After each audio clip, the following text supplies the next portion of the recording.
talking like, ooh, we in my city. You don't seem to know, ooh, oh, you're in cruise control.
Got no.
Got no.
Standing up too high with nowhere to fall down to. Empathy around you. Standing looking back. You heard it all before now. Losing what you didn't know you had. Fearing what you want is nearing, but you're really trying to get away from it.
the brand new ASUS ROG Maximus 12 Hero Wi-Fi motherboard. This Z490 based motherboard supports Intel's 10th gen processors. It's designed to offer an outstanding experience, stock or overclocked.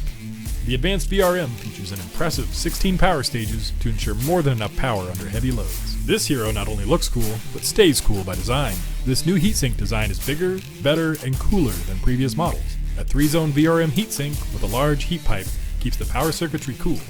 The M.2 heatsinks keep up to 3 SSDs at the right temperature for consistent performance. To the right of the CPU socket, we have 4 DDR4 DIMM slots for up to 128 GB of RAM. Thanks to our Optimum 3 design and a new daisy chain topology, the Hero can overclock to higher frequencies like 4800 MHz and beyond. With support for our exclusive AI overclocking, AI cooling, and ROG Game-First 6 software with AI networking, your system can automatically tune itself for the best performance with a few clicks. Setting the industry standard is our pre-mounted I/O shield, making installation a breeze. The back panel includes plenty of USB 3.1 Gen 1 and Gen 2 ports, USB-C, ultra-fast Intel Wi-Fi 6, dual LAN ports featuring 5G and 1G connectivity, Bluetooth 5.1, and analog and optical audio outputs powered by ROG Supreme FX for an immersive audio gaming experience that draws you deeper into the action. To expand your system even further, you'll find a USB 3.2 Gen 2 front panel connector, 3 PCIe 3.0 by 16 slots, 2 of which include our safe slot designed to keep your GPU safe and secure, 2 RGB lighting zones, one on the chipset and the other on the I/O shroud. Addressable and standard RGB LED headers let you coordinate lighting effects across your entire setup with Aura Sync. The best just got better with the ASUS ROG Maximus 12 Hero Wi-Fi motherboard.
Hello, ladies and gentlemen. Welcome to Playday number 2 of Women's League Season 6, presented to you by Ubisoft and Computer Alliance and ZQ Racing.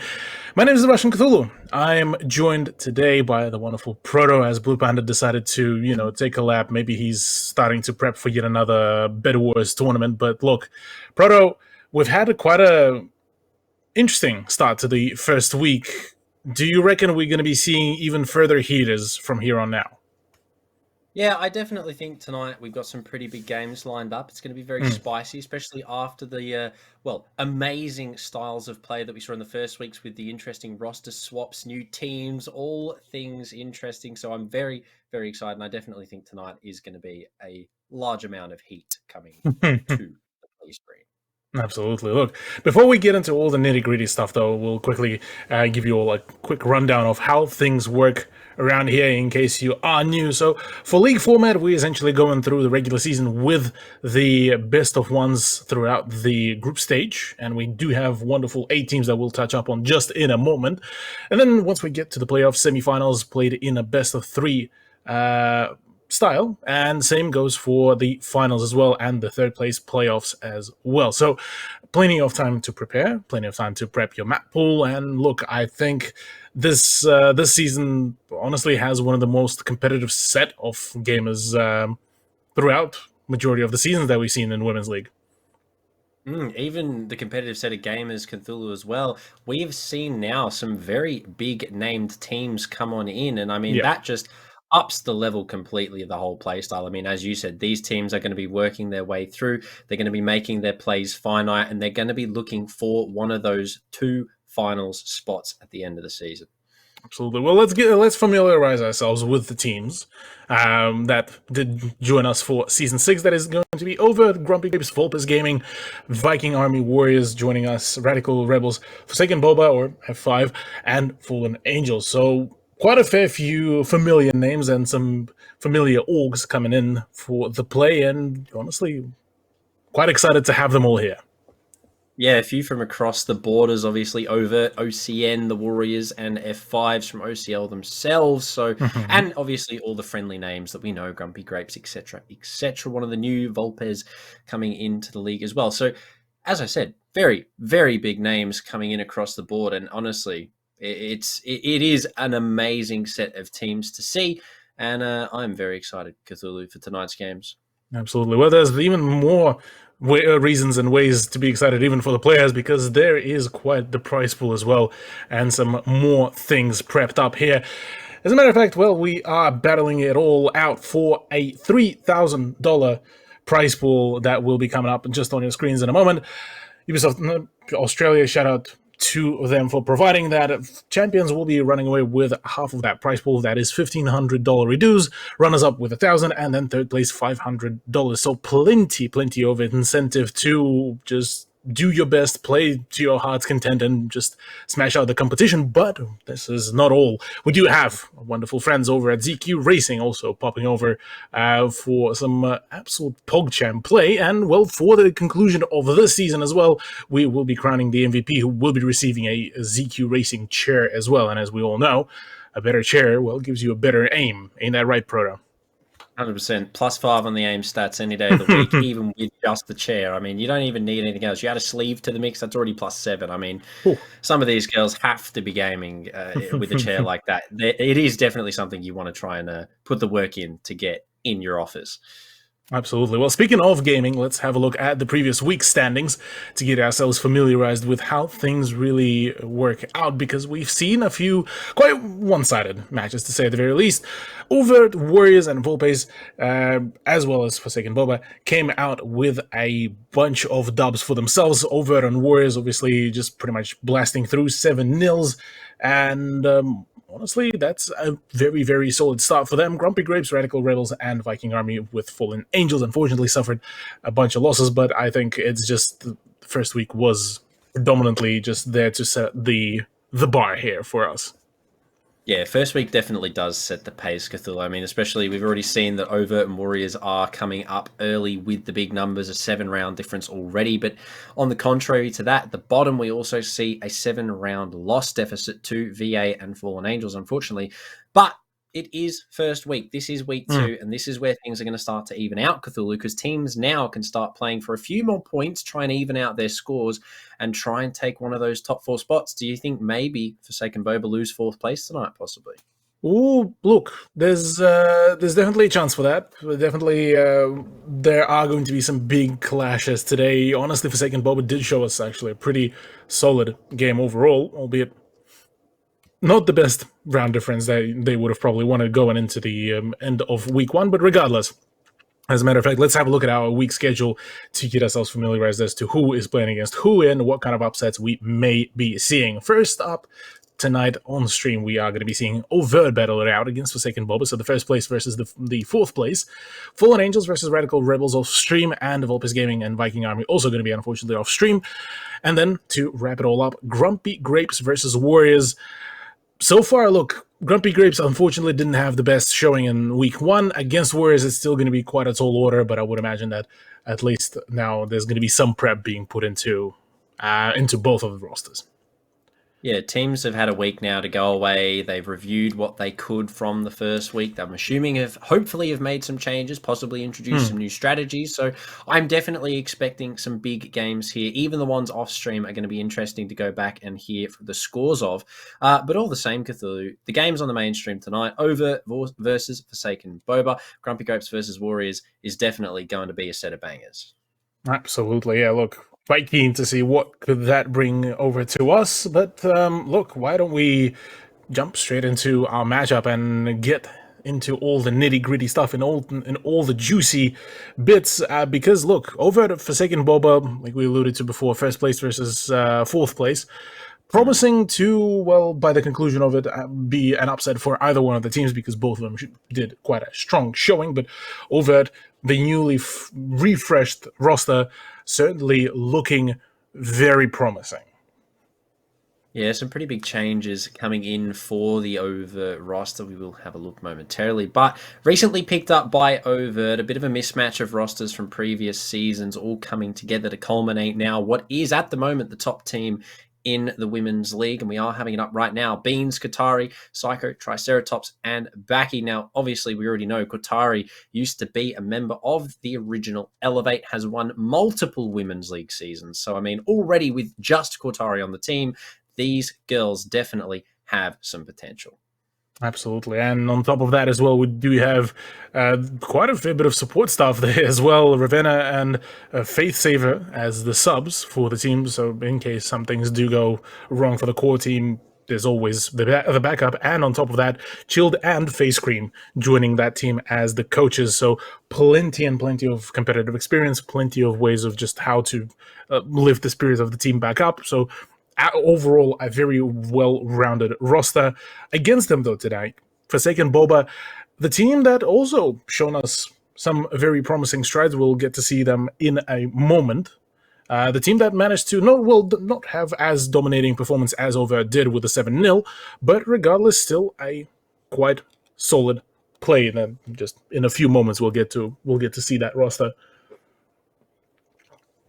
Yeah, it's interesting to note as well for Over Face Cream, the coach, a member of the F5 men's team for the OCL, going up against his own org under the banner of Overt for the coach is definitely quite funny to me. But all the same, F5, as you mentioned, they did put up a good fight. They did land themselves a top 4 spot. So that is going to put them in good position to try and fight for one of the top 3 here tonight if they can upset against Overt. Fishnoodle, Repel, Chloe, Diana, and Bubba, all big names. And funnily enough, we should say, coaches Wazoo, sub is Coney. So we do have an F5 player again from the men's OCL team coming in to fill in those coaching shoes. So both of these teams actually have F5 current roster members as their coaches. So I'm expecting some similar styles of play, Cthulhu, maybe. Absolutely. Look, I would be imagining that the action will be turned up to the absolute maximus. And honestly, with Forsaken Boba, their roster has played for quite a long while. They've done quite a fair few runs through Women's League, and honestly, each and one of them already familiar with the competition. On top of that, having Wazoo as the coach as well should at least reinforce some ability to go for a rush, given that Wazoo is quite a known big kind of entry player / Ash main for Forsaken 5. who, by the way, as made as a statement by Face Cream during one of the pre-match interviews for OCL, was stated as one of the best M1911 players in the competition. Yeah. So, look, we'll hold them up to that. Maybe we might be seeing some FBI operator picks, but apart from that, let's actually have a look at the map pool and map bans and picks, because we do have the source coming in, because, well, we are going to Chalet. Yeah, it's finally not Oregon, which was actually banned first by Overt. So shots to the Overt girls for that. They already know. We are going to have a quick little look over Chalet, ladies and gentlemen. Some interesting bans across the board to note. Bank going out second. Villa followed very closely. Clubhouse in the middle. Coastline and Cafe to finish things off. So a pretty, I would say, standard map pick. Chalet is a map that we've seen have quite a large resurgence into the map pool after its rework. Obviously now has become a lot more competitively viable. It is now a lot more playable in both the attack and defensing standards, and teams have started improving on it a lot. I mean, we've seen a lot of different tournaments, even this tournament included. Teams have slowly sort of made that one of their main picks. It has become a really viable map for competition, and I definitely think it's going to be an interesting way to kick these games off tonight. Absolutely. Look, we're just getting to waiting for one of the teams to give us the ready as well, but honestly, yeah, Chalet is promising to be quite an interesting one. OCL, obviously, like you said, has seen quite a fair bit of action, but overall, yeah, look, going to be an exciting time, given just how many play styles it can allow to be used. You can play completely defensively, you can play absolutely just full swing, full aggression, and honestly, just, yeah, look, going to be a very exciting times. Look, unfortunately, F5 just yet waiting for a response. All in the lobby, but no responses whatsoever. So maybe there's some munches are being done. No, we finally do get the R's. Good luck and fun to the teams. Let's actually have a quick look at the map itself. And look, Chalet is going to be a fun one. Chalet, everybody's favourite casual stint from back in the day, turned competitive now. Overt versus F5, ladies and gentlemen. Let's get right on into things, starting things off as per usual with the bans. Cthulhu, Thatcher is one that usually has to come out relatively, well, quickly in the ban phase on most maps. But following on from that, what are you expecting? Assuming we might be seeing something across the lines of maybe a Maverick or Ace or Hibana to be banned out, maybe even something across the lines to cover the flank watch, so Nomad or Jackal. Those usually are quite frequent appearances in the ban phase, but yeah, will definitely very much depend on just the playstyle, and neither of those that I tried to predict at Twitch. But this is actually a good point. Twitch in the recent few weeks has seen a massive amount of usage because of her drones being just buffed immensely. Well, now that they can jump and destroy Goya shields as well, and the taser, I believe, has an infinite range. Yeah, it's now a laser, yeah. So Twitch is actually a very viable operator and can be utilized on a map like this to clear out a lot of utility from even above, below, with certain vertical play without putting a body in harm's way. But it doesn't really matter how good she is anymore, Cthulhu, because she's going to be sitting this match out on the bench, and no one is going to be able to bring her out here to, well, for this map anyway. We could see her in map 2, but all the same, map 1, she's gone over, starting it off on the defense, Forsaken Boba on the attack. And this is going to be an interesting start. Cthulhu, we're going to Master Bedroom and Office to start things off. Absolutely, yeah. Look, Master Bedroom is one of those sites that is usually preferred to be either the primary or the secondary site, and it does allow quite a fair bit of vertical play, given that plenty of floor is breachable. So C4 play in a very similar style of how a Villa could be sometimes played out is one of the ways about it. We are seeing some interesting picks, though, Proto, for both sides. Care to maybe elaborate on some of them? Flores is one that people may not necessarily sort of agree with on a map like Chalet. However, Flores has proven his worth, especially clearing that shield right there on the left of your screen, ladies and gentlemen, on top of the piano. One that has become quite a large part of the Chalet meta, especially for this top floor hold.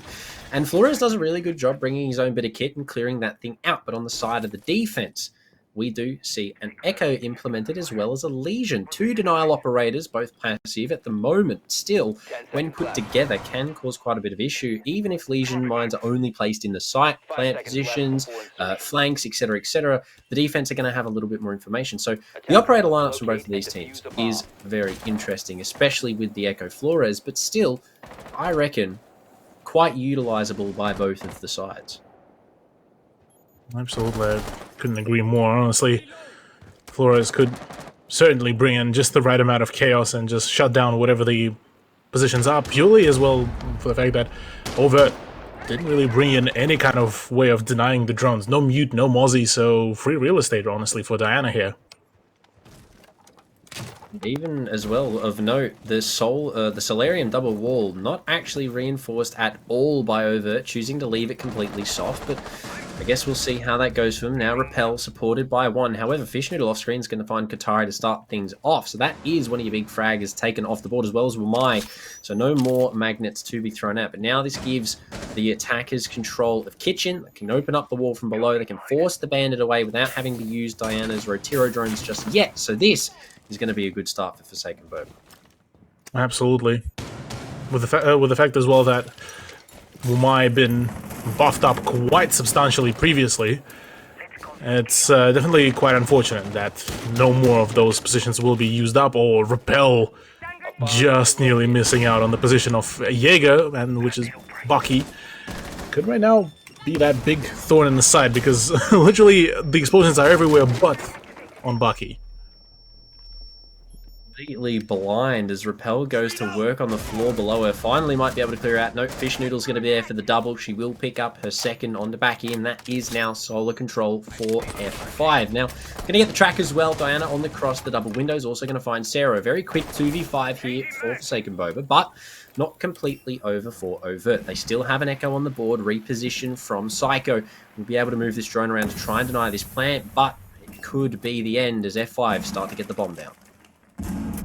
Absolutely, just trying to time it away. The search for that is there as well, but I'm gonna try to go for another one. Fish Noodle does not spot the drone, and oh no, that is unfortunate, really. Just look at all of that focus right now, and Psycho is just doing absolutely solid work. No one from FB actually looking to try and shoot the Echo drone. Psycho will find one, however, the bomb finally goes down now after a 40-odd second attempt here. She will find one on the retake, but she's not going to get a second, but is there to find the refrag, and that is going to be the first round for F5 now on the board. Yeah, well, Forsaken Boba starting things off pretty well for themselves, getting a solid play, but the fact that Psycho was able to hold off that plan for such a long while is a point of concern. Being that, well, if it was, say, sometime later in the match, that would have been absolutely devastating for the attack.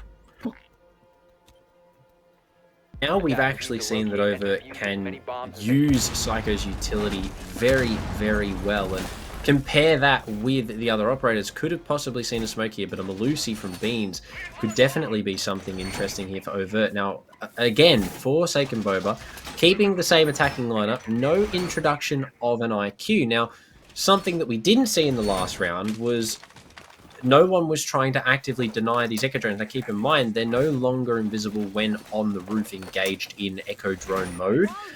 So you can actually spot them out relatively easily. They might make quite a bit of sound, and unfortunately for the attackers, they couldn't quite just spot those drones out. So IQ could have been a good pick here for FB, but I mean, right now, they don't really need it. They have the one round. It was quite a convincing one as well at that, a 4v1, well, 4v0 in the end after only losing one, but still Overt going to give top floor the same go that they did just in the previous round. Yeah. With an attempted counterplay as well, with that Malusi pick that you just alluded to as well, I'm a little bit skeptical, given that the position of that utility right at the top of that wall pretty much works only about the presence by the windows, and the moment that opens up, pretty much it gets shut down relatively quickly. But this push is looking completely different from Forsaken Boba, actually, now that we are seeing a little bit more presence, and that is actually a very deadly Lucy charge if there was any kind of counterplay being brought in. Yeah, even if just a slightly aggressive swing from Piano Double, albeit covered by Fish Noodle. So Forsaken Boba do have their crosses covered, which is good to see for the girls here. But a minute wasted so far by Overt. They do have library control, and that is going to be quite beneficial for them in the late round here. But Qatari on the roam, not shut down as early as she was in the previous round, so that is already a better start for her in that sense. But some shots taken at her. She is going to fall back to the site to try and play with the rest of the girls to deny the plant here. Because as you said, Cthulhu, it has been a bit of a switch-up. They've completely given up on Solar. They've changed their focus and tune over towards the main balconies. Could be a run-out from Qatari. No, doesn't choose to send it. But with a minute 30 left, Overt still have a good amount of utility left. Absolutely, yeah. Still plenty of things to go about, and really nothing too big of an advancement been made. Repel again missing out on that position, but spots now finally Sarah, who is forced out of her position. But I don't think the Buck player did realize that there was a bandit in there as well, ready to just absolutely dumpster the opposition. But there's the Flores drone as well popping in, and right now Diana is just going hard with those Rotero drones. Flores is really good in that instance as well, that he can clear players out of positions, not necessarily just used for clearing shields and utility, but also can just force people out of their comfort zone, force them into a gunfight, a bit like that, but find Sarah on the cross, and that is going to be a pick for the main breach. One downstairs now, possibly trying to deny. I think we saw Qatari going down for that flank. That is a nitro off the board from Sarah, however, and there is still the Echo in play from Psycho. But still, now that Belusi's lost her nitro, it is all up to the Echo to deny single-handedly here. Qatari from below spots the plant, finds one, but goes down. 20 seconds left, and Forsaken Boba need to retrieve the diffuser. Absolutely. This is huge as well. Big damage being dealt, and right now Psycho is ready to deny it even further as well. Has the drone, no read whatsoever. Forsaken Boba doing quite some damage, but right now if Psycho is not being shut down, 3 seconds, that's about it. That is all she wrote. The Echo drone, death from above. No IQ, couldn't spot it out. Plant denied, and that is Overt's first on the board. The deny, I think it is going to be a game of denial between these two Cthulhu, because the aggression shown by both sides in both the roam and the clear has been pretty even, I would say, so far between them. But the side execute from Forsaken Boba in that first round was arguably better than the defense. But now Overt changed their tune. They fixed things up. They had those Echoes pre-placed ready for that plant, and look what it netted them. 1 round on the board. They have got rid of the Echo for downstairs, however. But barring gaming, you don't necessarily need one. A Frost and a Smoke will be added to the roster instead. Albeit an interesting first 2 rounds. I think it's definitely setting a good pace here for this first match. Absolutely will agree here, Proto. The pace overall definitely promising to be quite kind of back and forth between the two teams, both showing great promise. It is, though, curious to me that the fact that Forsaken Boba, after learning that there is going to be a dedicated Echo player for the top floor, not really even trying to search for that Echo drone, and it ended up pretty much destroying their whole plan, despite the fact that they were able to get the player advantage and the numbers there. It's just, yeah, it was completely kind of lost in the context of all of that, and it almost kind of concerning really for Forsaken Boba, because if they keep on playing like that, they will get punished very severely by Overt for literally no repercussions whatsoever. It also highlights that any small mistake, no matter how big or small, can cause the loss of a round. I mean, right there, one Echo drone single-handedly shut down a situation that arguably was in the hand of Forsaken Boba. They had side control, they had the man advantage, they had a good plant position, crosses were covered. Qatari on the roaming smoke. No, don't do it. She's not going to find any, fortunately, for the Forsaken Boba girls. Unfortunate for Overt, albeit, but he's going to stay alive with those smokes in hand. Now, top mezzanine hold here for Overt, a bit of an extension upstairs on the bar. They do have the frost in place, so the mats are going to be quite pivotal for this hold, but here's the Rotiro utility, clearing out that shield top main. Fish Noodle goes down into a mat in the vault in, so that is one confirmed. Qatari for a second on to repel, and this is definitely a better start for Overt. Oh yeah, look, Psycho already locking down that position, forcing Fish Noodle to be extra careful about this play, but this is such a huge position here, and right now Psycho has the choice, bail out or go for action. Go for the swing. She seems gain the Jackal tracks there, but Beans is going to take down Fish Noodle, which will also subsequently stop the Jackal track as well. Diffuser now down in the library connector, leaves it up to Chloe and Diana to try and find these kills. However, Qatari to take down Diana. Chloe finds Psycho. It's a trade either way in terms of count, but all will be the same. Overt, 4-1 now. A minute left for Chloe to work with. She has a good gun. She has 2 nades, one of which is being cooked towards the double, will be ADS'd.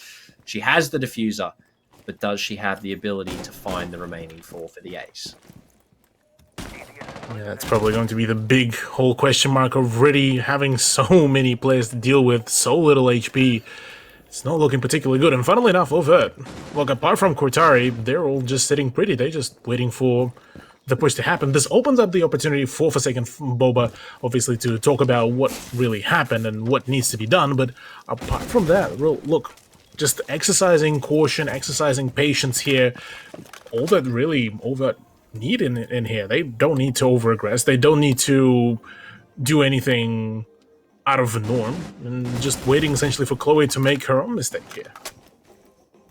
Yeah, Overt playing really good endgame strategy here. They don't need to peek. They have the advantage. They know that Chloe's low. Qatari is in the same boat. Oh, shots missed. I think going for the smoke there, but it doesn't matter. Baki is going to be the one to close things out. And as you said, Cthulhu, Overt, I mean, they didn't need to do much. They just had to wait, play their gunfights, play the contact, and that's all they did. Qatari called, Baki swung, thanks for coming, and that is the second. But as you mentioned, Forsaken Boba, what went wrong, Cthulhu?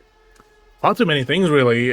That whole push into library felt extremely disjointed. There was some presence on the mezzanine balcony, there was some presence just outside the windows, but each and one of them kind of peaked one by one and pretty much got absolutely decimated. The drone game got shut down relatively quickly as well, just outside of library, so whilst it was a bit of a kind of one-dimensional push, it also felt like just not enough information flow was really going there. And now going into kitchen dining room, we might be running into the very same issues that Forsaken Boba ran into in the very first 2 rounds, where, well, Psycho is back on the Echo, and we've seen how powerful she can be on Echo the moment pretty much he's being left alone, and that's, I think, going to be the big storyline here, at least within the context of this very round. Will, as funny as it may be sounding, will Forsaken Boba be able to find the Echo drone? Or rather, even find and kill Echo just in general, because that will also prevent the Sonic Blast from being done. I mean, information, let's look at the information Forsaken Boba bring. They have the Jackal already, that is huge.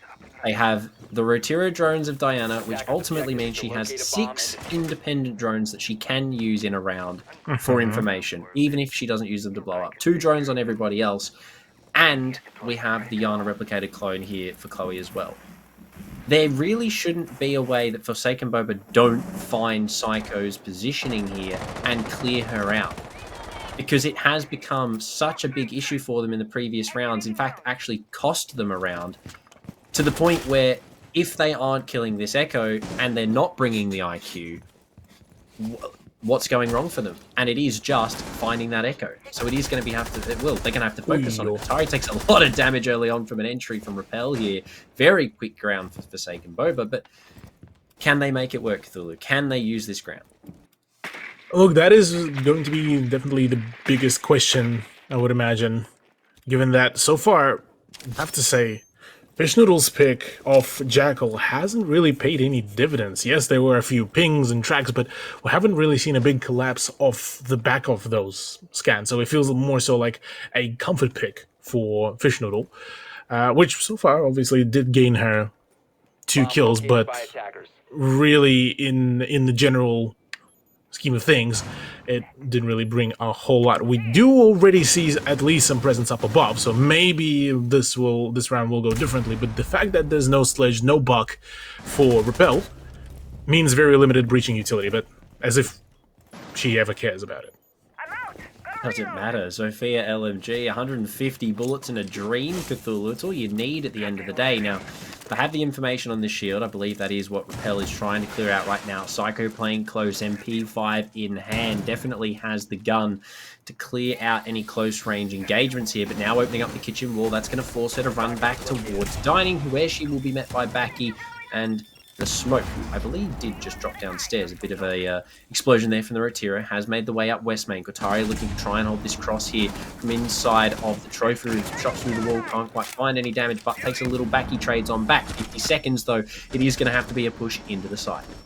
Absolutely, with just pure chaos being about, but is barely on any HP. Repel got tagged up just above the 50 HP mark.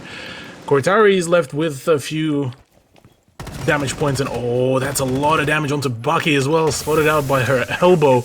But those smoke grenades are doing just absolutely phenomenal work here, I gotta say. Single-handedly shutting down the push. Chloe will find one with the nade. However, Psycho there to trade back onto Diana. It is going to have to be the gunfights now as the bomb does go down. Buck beams to find one onto Fish Noodle. The bomb does go down from Buck, so it's stuck. Chloe with the trade back too. Katari and Psycho fallen now. Beams needs to retake in a 1v3. T5 in hand. Needs to find the remaining, but on low HP and Repel. Chloe really the only issue right now for the Legion to take into the site. However, the clone coming out, trying to clear out the gate here, but I don't think there's really much that Beans can do. I take it back, finds one onto Chloe, could find the second, doesn't get the down onto the kitchen player, swings on in, the Z pings are in her favour, but I don't think time is really of the essence here for Legion from the hatch above. Some damage dealt to Beans, but I really don't think it's going to happen here, Cthulhu. Not at all, yeah, it doesn't look like it. Baines would probably just need to go for just a couple more frags here at this point, trying to maybe stat pad, because yeah, this is pretty much a done deal round. And there we go, round 4 does go into the hands of Forsaken Boba, so we are going to be sticking about on a even Steven at the conclusion of round 4. So, funnily enough, the initial momentum that we did see over again kind of just got absolutely denied, since we are back on a draw. They did manage to take Psycho down, though. Actually, did they? True. I don't know. Yeah, well, I mean... Well, Psycho did go down by the point where, like, it was already kind of negligible. They already flooded the side and got the plan down.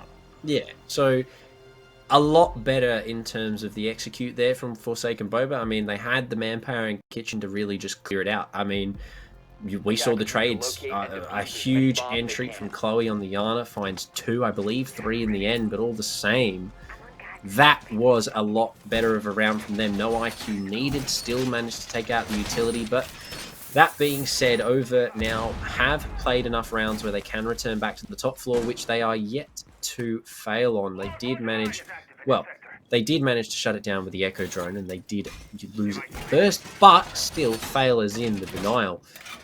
Just alone, that Echo for the top floor is scary if you are a Forsaken Boba player. So, can they do it again, is the question here. I have high hopes, Cthulhu, seeing that previous round. It has evened out, and it has become more prominent that this is the pace. It is going to be very denial-based for Overt, but if Forsaken Boba can really pick up on that and start shutting it down directly, this could be their half. Yeah, that's definitely a solid point here, Proto.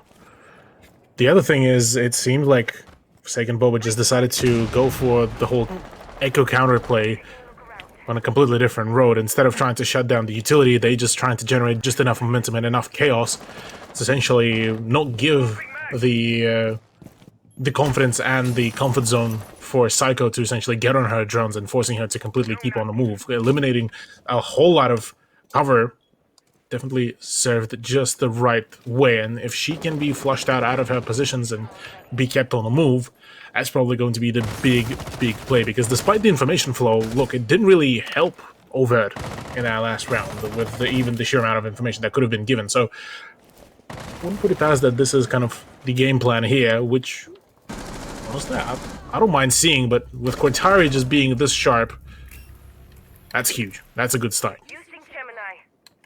It's a big trade. Losing a Zofia for the Mute. I mean, that's a Nitro taken off the board. The shotgun, well, actually, I think Kotari had the MP5, but all the same, the MP5 and the SMG-11 combo is still quite scary to go up against. A 1.5, high fire rate, etc. But Repel, that LMG is a huge loss, as well as the denial in terms of her lifeline. But a nade now from below. Chloe won't be fruitful in taking down Baki at the top of Solar. It is largely going to have to be a push here. But Diana doesn't quite manage to spot Jaeger as he rotates back to the site. And that is going to mean that Baki largely remains safe. We'll get the track, however, now. And the Z ping is evidence that the bathroom is going to be where she's looking to play, but Fish Noodle has it locked down. Forsaken Boba, this could be where they start to entry with control of bathroom here to cut off Piano. This could be the end of the execute. Through the wall, the down. Sarah not finished off. I don't think she quite realizes that she has got one down here, but now a 4v3. That is a colossal play right now, and with Chloe finalizing that frag, that's a solid done deal. Now the remaining 3 players of Overt actually stuck in their own positions without much of the rotation power, and right now, if they are going to go for the plant, well, Psycho could really deny them with 35 seconds to go. Look, that drone is well and nicely hidden. So momentum needs to be generated quite quickly, and with Bot kind of just going for a very standardized plant, doesn't look like that is going to be done anytime soon, but no. Okay, Echo drone shut down. Go. And the bomb goes down. It's as easy as that for Forsaken Boba now. They have the number of Psycho. That is going to be huge in the post plan here. Now they need to retake. Beans takes a lot of damage. Diana find one onto Baki. Now a 2v4 for the defense. Largely looking quite difficult. Beans finds one onto Diana, however. A little bit more damage dealt onto Fish. The push, the aggression through Piano is what we need to see here from Overt on the retake. Psycho makes her way up to Piano connector. No one on the main double repel to shut her down just yet. With only 17 left, they need to find 3. However, shut down on the peak, but for 2, and Forsaken Boba again on the top floor walk away with another round. 3-2. There we go. Forsaken 5 or Forsaken Boba doing a solid job keeping themselves up in the points lead. 3-2 scoreline. Currently F5 have the opportunity here to score themselves a 4-2 lead, which is proceed to keep on rolling, really, because the defense on Chalet should be still a relatively good play from them. But on the side of Overt, definitely a bit of a departure from that dominant style that we seen from them in week 1, and now going into week 2. Partially, I want to say that is just Forsaken Boba just reading really well into their plays. Partially, I think it's just may not be the day for Overt Women's League team. Keep in mind as well, Cthulhu, week 1 in the standings, we see that Overt walk away from their match with a 7-0. There was no competition from the enemy team in terms of the round count, and the VOD was there for Forsaken Boba to go over. Now, if this is going to be anything, the competition like it is between the boys that I know of, Wazoo and FaceCream are going to be seeing whose roster can do the best. Now, Forsaken Boba definitely look like they've gone away from week 1 and taken into account the style of siege that Overt are bringing to the party, because they are heavily reliant on this denial style, and it is something that is becoming quite evident in these rounds. But Forsaken Boba, they had the ability to adapt early on and now find themselves in the lead. And as I said, if they can keep that up in terms of these rounds and shut down that denial single-handedly, that could put them in a good spot to walk away with this half. Qatari was close there, but she's going to walk away with her, well, her life. Not most of her health, but her life. And that is enough. Enough to kickstart that whole round. But look, yeah, gotta say, Forsaken Boba certainly showing out some very solid progress. Not really wasting their time. Repel continuing her kind of whole legacy of just being very explosive with the entry into the building. Not a single moment wasted. And Chloe using that Iana hologram to the fullest potential as the live drone is working just the right magic on it. You look at that, first minute already is about to expire. We already have both Fish Noodle and Repel on the ground floor.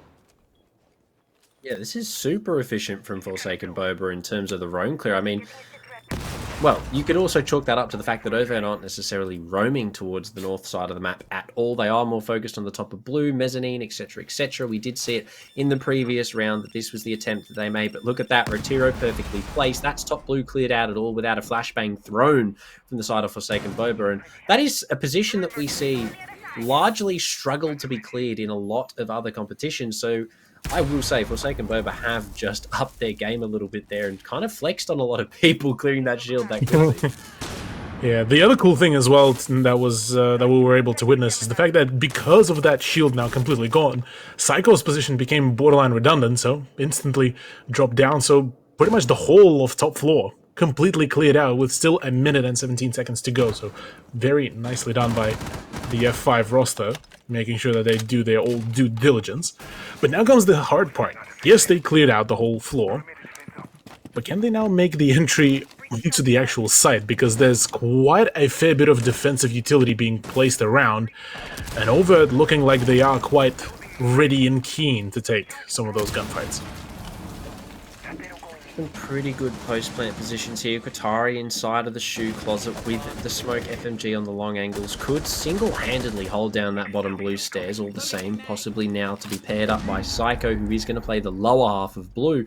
So 30 seconds left. Forsaken Boba are really going to have to hunt for their entry here because most of their places that they are going to be looking to walk through are actively currently being contested by a member of Overt. This is going to be one of the harder exploits I think we've seen in this match. But through the wall finds one. The down from Fish Noodle onto Baki as well. Two on the entry. Comes down blue from behind. Here's Qatari. Bottom blue denied. Now the smoke comes out through the window. Chloe. Psycho there on to repel. Some good trades back and forth at 2v3. The bomb going down. Shot in the back though. Diana to shut down Sarah. The bomb goes down. Chloe is down, I believe, in a frostmat side of Shoe, but it's now a post plant for Psycho.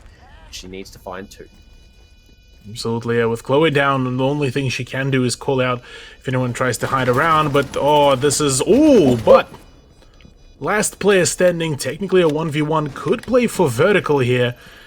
And Psycho right now is still assuming that it's a 2v5 for her, so if she finds the frag onto Chloe, this could be huge, but apart from that, vertical play could be absolutely deadly here, and I would imagine that Psycho is very much acknowledging that. 10 seconds remaining, barely no time to get defused, so just go for the frags at this point.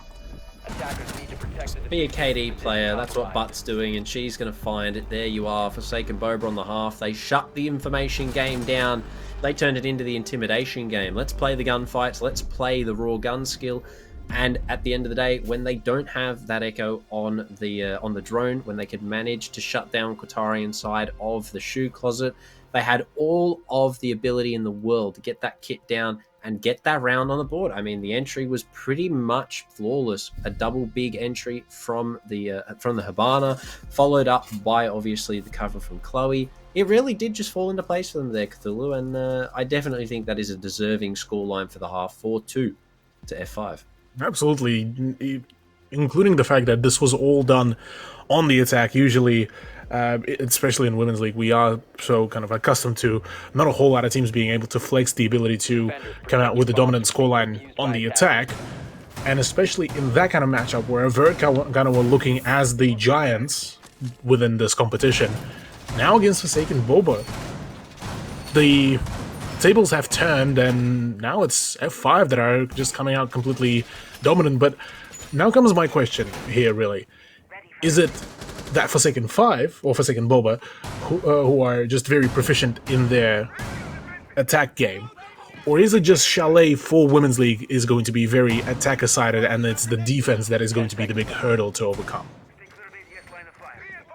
That could definitely be the case. This map, traditionally, we see it playing, and it does tend to favour the attack just that little bit more. It does have, well, it does provide the attacking side with a little bit more, I would say, ease of entry. There are a lot of places that you can get that can give you a leverage on the bomb site.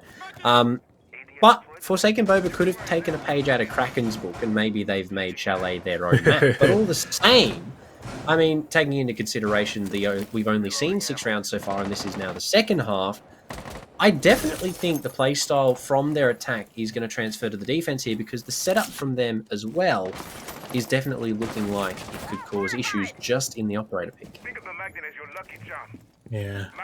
Funnily enough, speaking of the operator pick, quite a stark contrast pick for Overt, introducing the line and bringing in the IQ, the zero, so much utility to just gather information and completely deny the defenders of any of the positions. But I say that, Beans. Beans just, yeah, look, not particularly having a good time, just like Luna of the spoken about Kraken. Let's just name a better duo, Luna and the Frostmats. Same it seems here for Beans, at least in this round, a very unfortunate turnout, but still IQ is in play. Butt's position, though, that could be the big power play, because if she gets completely missed out on drones, we might just see that big upset potential from her. Yeah, single-handedly could just dismantle the push here, really, for Overt, sorry. Especially if she can manage to take down that IQ, that will be able to lock down pretty much the wall for the remainder of the round, unless anyone can get below. But Beans has it on lock. She seems to know that there is someone playing on main. She's wary of the bar door. Come on. Jaeger wants to swing, but knows that there's someone there, but it isn't going to be typical Mexican standoff just yet. I think Butt may be playing for the ace charge. She will spot the IQ taken down. There you go. Beans now put to rest in a 5v4 for Forsaken Bird. That is a very huge play as well. The sheer just discipline behind just gotta wait, then, oh, okay, you're going for the swing, gets the wins, and just, yeah, absolutely phenomenally done job. Diana, funnily enough, as well, doing her best to do a K trick from below. That is a position that is quite frequently played about by the defense, so not really surprised about that, but a gunfight does erupt between Quintari and Fishnoodle, and right now it's Quintari that does come about with a dub. Butt is also tagged up to all hell, but Baki is no more, which means, well, your active flank watch gone. No more Psycho. No, from below, Diana there, still with the Nitro. Seraphine's one that goes down in the end. Oh, no. Worry to finish off the round. Repel with the Frostmats. That's 2 in 1 round, by the way, Cthulhu, for Repel on the Frostmats. A lovely kill cam there from the Jaeger's point of view. But all the same, 3 kills for Repel, 2 of which I believe were Frostmats in the end. But still, Forsaken Boba 5-2 here. This is very close to match point. Cthulhu and Overt are not looking as sharp as they were in week 1. Not at all, a complete polar opposite, as a matter of fact. Not really looking too pretty here for themselves. Maybe it's just Chalet that caught him off guard. Something's definitely up there, because, look, allowing Butt to just keep on hidden there in the position where you would expect some flank to be done is, once again, point of concern. Overt were able to punish F5 quite well with the lack of information game that F5 were bringing back on the attack. But themselves, they are borderline clueless about some of the positions. Again, the Cortari's zero cameras could have been used to absolutely full extent. Instead of having Bucky sitting on the library stairs, check the camera on the wall, have Bucky keep on watching the flank, but from a much more safer position, and just a whole lot more different things, especially in some of those already knowledgeable flank positions. And on the window, if your camera's gone, there's obviously somebody that is going to be there, so you need to keep a watch out. Double Frostmat on the mezzanine window. A Frostmat, I would imagine, yeah, at the south window into library. So you already see a huge amount of setup that Overt needs to be very, very diligent about, to make sure that they drone it out, scout it out, and get rid of before they even commence their push into the building. Something of note for me as well, Cthulhu, in that round for Overt. Well, okay, as I was saying, Overt, welcome to the round. Fishnoodle will go down first. Doesn't win the second gunfight on that window, but all the same.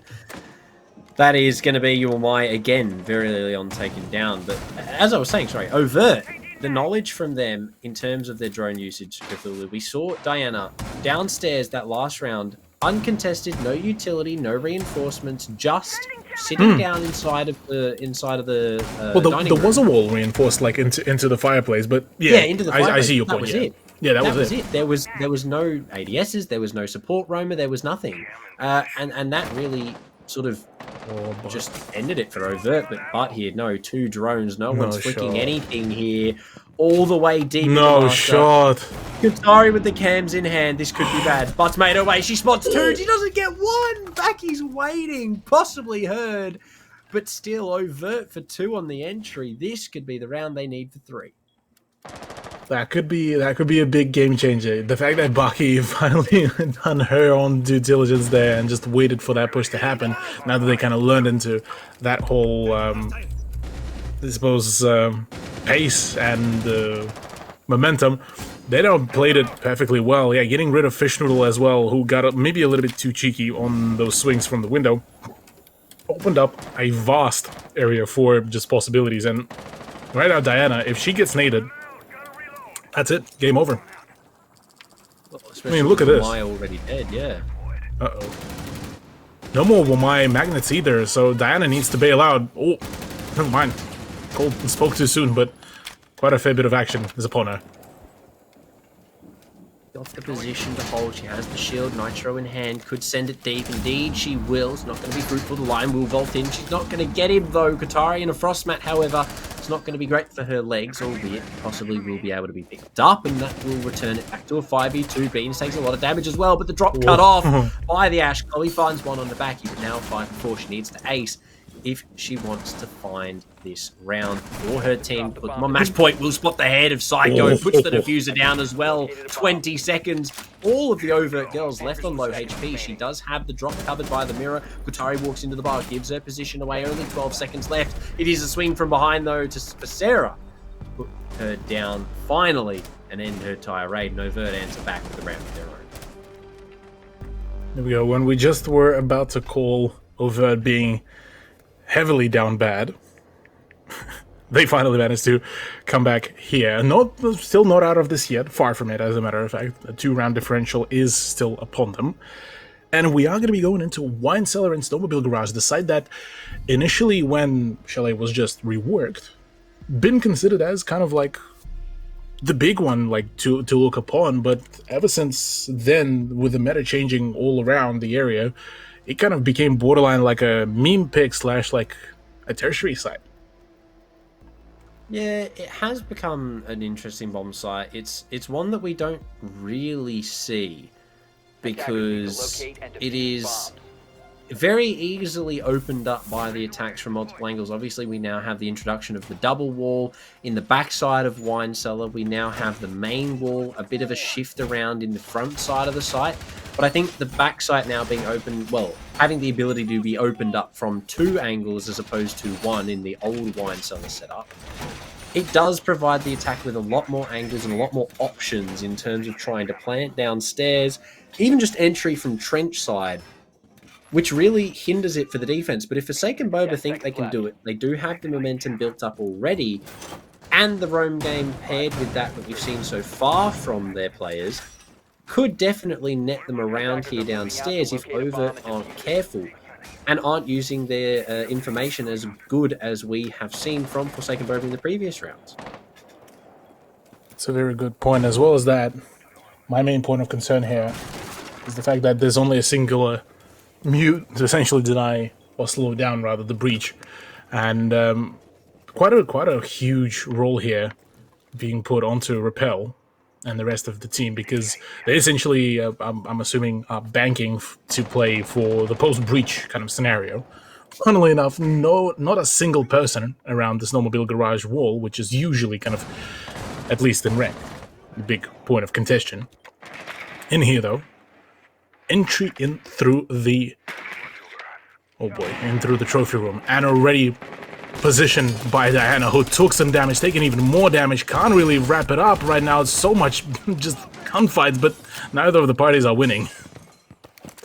No, it's very hard to take gunfights through the vertical angles, especially with the metal bars involved, and when there's a player on a pixel off to the left of it, and it doesn't go in the right way. So many variables to take into consideration, but Butt is there to try and finish off some of the work that Diana started. Could get taken out through the wall or possibly for the rotate here. Somehow made it out with her life. Backy and Beans were hot on her tail, trying to cut her off, but she has managed to at least escape to the main side of the building. But that is going to mean that Overt now have some small control towards the north and could possibly now use that to open up the back side of the site, where Repel and Chloe are going to be waiting to directly contest them, but they are still interested in clearing out these roamers quite thoroughly. Absolutely. I mean, that reinforced wall is giving a little bit more of the safe area plus an immediate drop-down position for Over to play around, but the fact that that swing from Butt just scored the finisher onto Beans will now rearrange the whole, need to clear out, and just Butt is so clinical, oh my lord. Like a scalpel in the hands of a professional, cleaning up two members of Overt for a nice double from Butt, but I think, no, there you go. She's finally taken out by Cortari. I believe her first bullet hit by a headshot there, which is unfortunate. Oh, look at this from Diana. All the way upstairs. She comes back. Nobody's watching. Turn around and bite the girls from Overt here. They've already dropped into the bottom of West Main. They've opened up the wall with only 20 seconds left, but I think Diana can single-handedly end this round from the hatch above. Absolutely, but with Cortari opening up another frag, a rotation needs to come about. Already there is a ping for where Diana is, and Sarah needs to be very cautious, but no, it's Psycho, just wraps it all up without any need for it.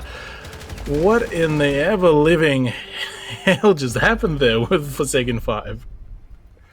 Forsaken Boba just... I don't know what happened on site for them. They didn't win a single entry pick in a 4v3.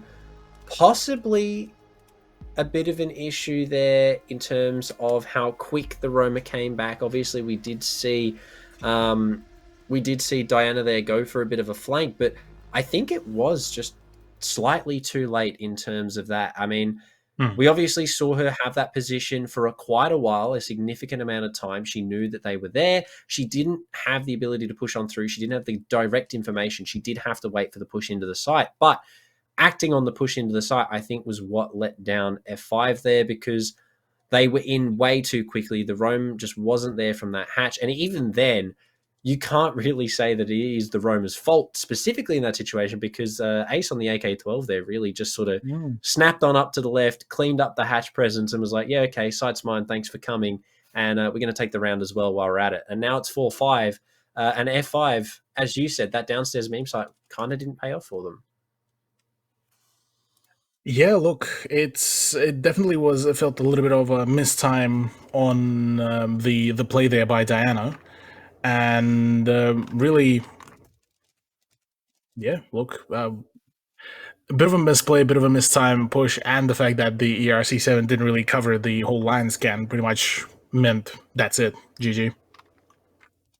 I think it was the gun swap that may have deactivated the ERC-7 there for the Vigil, unfortunately, but albeit it is going to be around for Overt now, so they're closer to trying to equalize for their round count. Obviously, 4-5 is going to be better than, 2-5 Cthulhu before we started seeing them win some rounds. So still, I mean, Overt could be in for a big chance here to at least take us to OT, maybe even retake the lead. They have definitely warmed up a little bit, and this is looking a lot more like first week Overt than what we had previously been seeing so far Cthulhu. But Forsaken Boba, they still have that round ahead, and if they win this, that could put them in a good position to close it out just based on mental alone.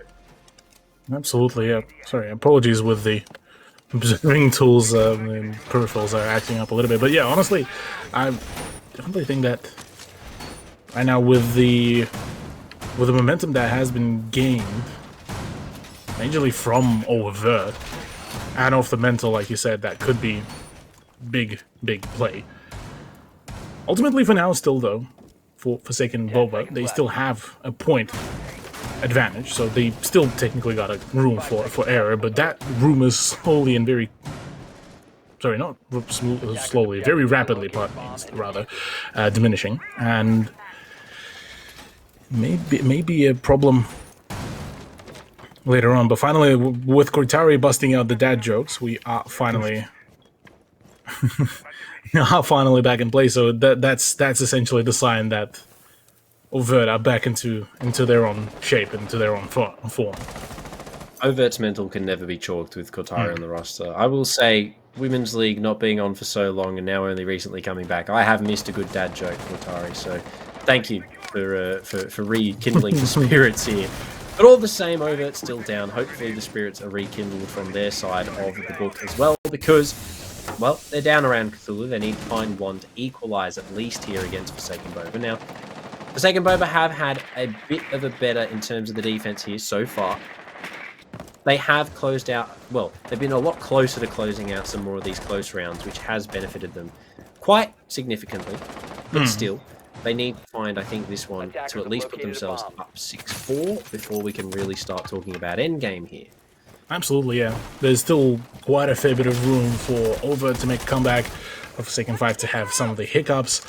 And yeah, look, Forsaken Boba definitely, they started off really well. Their attack was pretty clinical, but the moment it came down to defense, really just couldn't ramp up a whole lot apart from that one singular defense round win. And from there on, Overt were able to just completely clean up. Diana's position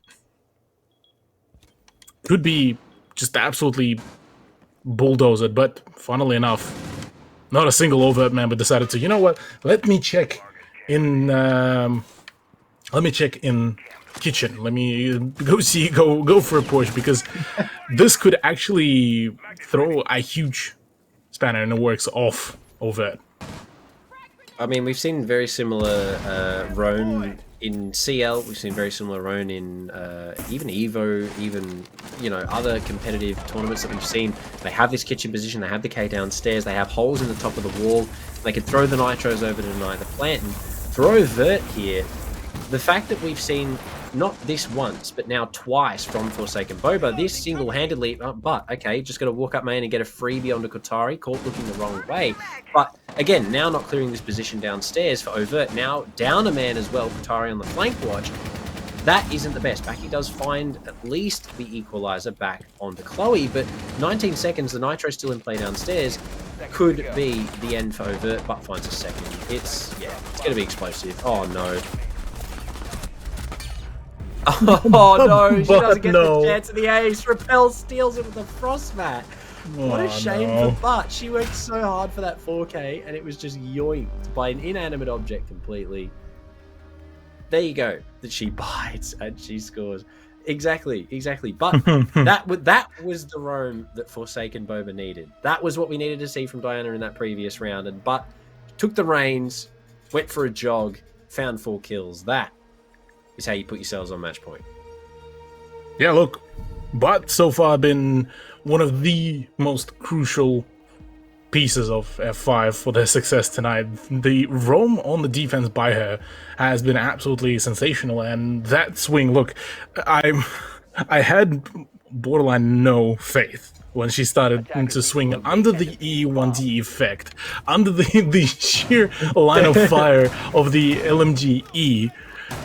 She just swings and scores a headshot onto Zafia, which is something that, like, any other competition, even in ranked, even in casual, which is considered even more difficult nowadays than ranked, like, if you try to do that, you will get your number 2 pushed in. Yeah, it's for the lack of better wording, and I do apologize for that. But there's no other way to describe this. But literally, decided to cosplay Neo and just said, "Heck your bullets! I'm swinging, I'm peeking. Your head is mine." Yeah, must be that spooky season that just inspiring her with it being kind of the headless. What was it? Headless horseman. Yeah, horsewoman. Horsewoman, yes, headless horsewoman. I mean, she could have the Rattle Me Bones Jaeger head on as well. It could be just going straight through. You never know, but imagine if that was actually the case for a skin to like have a the bullet goes through, like a smaller hitbox. You need to actually hit the bones. That'd be awesome. That would be horrible. Quite broken, and I think I would get very upset with it very quickly. But still, hey, look, if Butt wants to use it, that's fine. She is 14-4, so you can't really say that she's not doing enough here. But Overt downstairs could look to put an end to that, make it 14-5, possibly here with their own clear. We do see 3 bodies inside Trophy right now, choosing to actually go up Solar instead, though. Oh no, if she just shoots through the wall, she could at least find 2 here. However, Beans has made her way up, the LMGE in hand. We'll get the Solar Cam. But here's the Jackal. Here's the information that we couldn't see Forsaken Boba use when it was in their hands. The tracks single-handedly forcing back the Roma into a position where she can no longer flank from behind and cause overt an issue here. That is what we wanted to see on the roam clear. Even if they're not getting kills, they're pushing the roamers back. I do want to say, though, I actually like the fact that Overt, with Sarah and Bucky, went for a duo push, expecting full well that Butt will swing and get a single frag just to get a refrag, but Speaking of way. refrags, No way. Just like that. Oh. Yeah, that's a shame. That's a tilter, but 15 frags already to 4. I would imagine Billy would be just absolutely molding the fact that he just lost the opportunity to cast this kind of game, because the stats would be just frothing for him.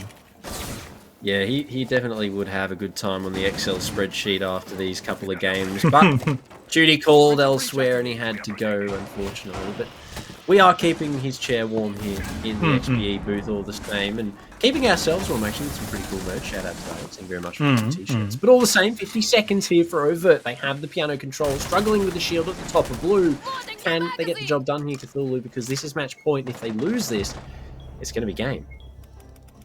You say that, Qatari just opens up the scoreline onto Butt, finally shutting down that roamer, but I think already the damage and the time has been drained. A very dire attempt to get in through the snowmobile's window. Going to be trying to go in for the full send, and already Bucky is the one to make the entry directly onto side. Repel is gone, and that is the beginning for the collapse, possibly. Diana onto Qatari from above him. Mezzanine, look at the position here for Diana. Chloe finds one on the back. He opening up the vertical play. A lot of damage dealt. Chloe goes down to Psycho, but from above, Diana single-handedly downs one on the beams. Can find the ace as well. No, the team kill from Psycho. Actually, sorry, to down the Zofia, but there, the Cade pistol in hand to finish things off. That, ladies and gentlemen, is going to be GG for game number 1 of the evening. 7-4 to Forsaken Boba. They managed to outplay the information utility denial and put the game in their pocket. 7-4 over your champions from week 1. Now, well, 7-4, that deficit isn't going to be looking as good as it did after their first game. Not at all, albeit the the round differential is still relatively well and okay-ish for Overt, but certainly that advantage was absolutely lost now. And look, yeah, Overt, the team that back in week 1, me and Panda actually pronounced that they could be kind of the next big champions. But now it looks like we may be having quite a solid competition on our hands throughout the whole season. I mean, if that is the type of play we're going to see from Forsaken Boba, and they can compete with Overt like that. I mean, keep in mind, these are 2 of the biggest rosters that we have, 2 of the biggest names as well, both Overt and F5. If they can keep that rivalry up through to the same, this could be an Elevate of old coming back. I mean, Qatari is there. There is the pieces to call it the new Elevate, and to some degree, I guess, if they can keep that style of play up for Overt and bring themselves back up to that top position after the loss this week. But I think it was a relatively even matched game. I definitely think Chalet being the map that was played did sort of have some impact on how the score came out tonight, because on a more standard map, I think we would have seen Overt be a little bit more dominant. But Chalet, in terms of the Women League, is one that we haven't seen as much play, so it is a little bit harder to strategize, I think, for the teams. But I think Forsaken Boba really did just have a good run tonight. They had really decent strategies. They had really good clears. And I mean, obviously, but you can't complain when she drops 15 and 5. So it's frags all round, strategies, rounds, and ultimately now the points. What else can you ask for? Exactly. Well, with that said, we are going to be throwing into a quick cheeky break to get ourselves prepared, get ourselves hydrated. And moving on, we do have one more matchup coming right up after the break, so stay tuned.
dark life to some shine a light. Reveal how far it goes, so everybody knows. You had a good chance, but didn't say much. Left it too late now to apologize. Oh, time has gone too out, with memories to burn down, and empty sympathy. Your followers know it now.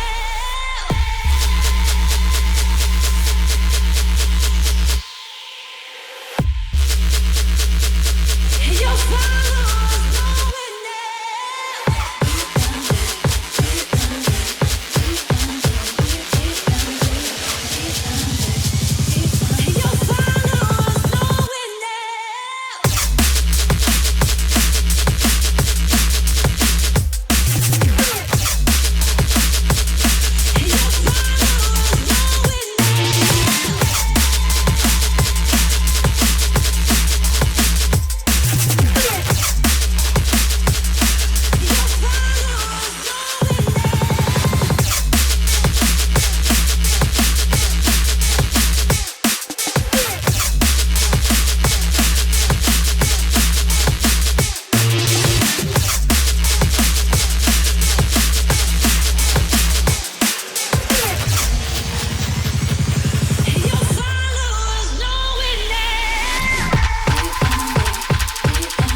Send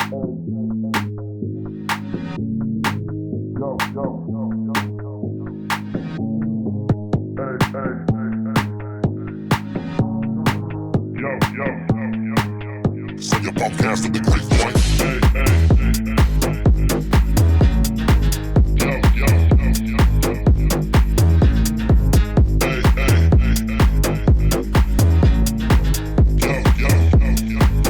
Send your podcast to the great point. Hey, put you in your place, look. Leave your thoughts on the floor like Facebook. Yeah, got them from great boy.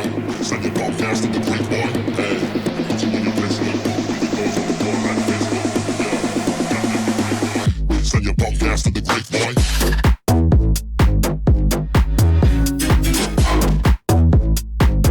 Send your podcast to the great boy.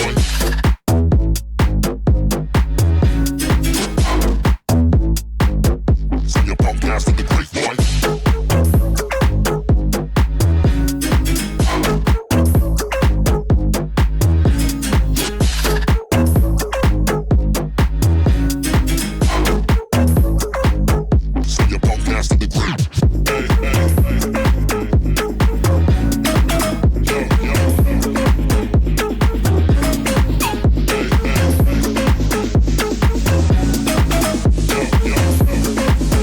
Send your podcast to the great boy.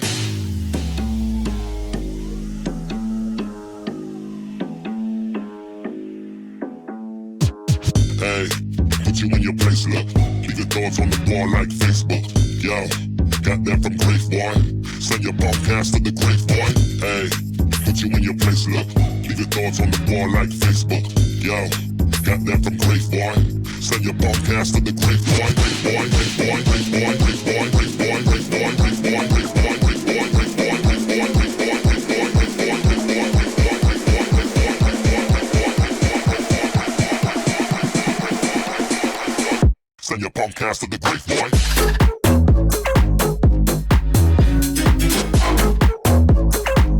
Send your podcast to the great boy.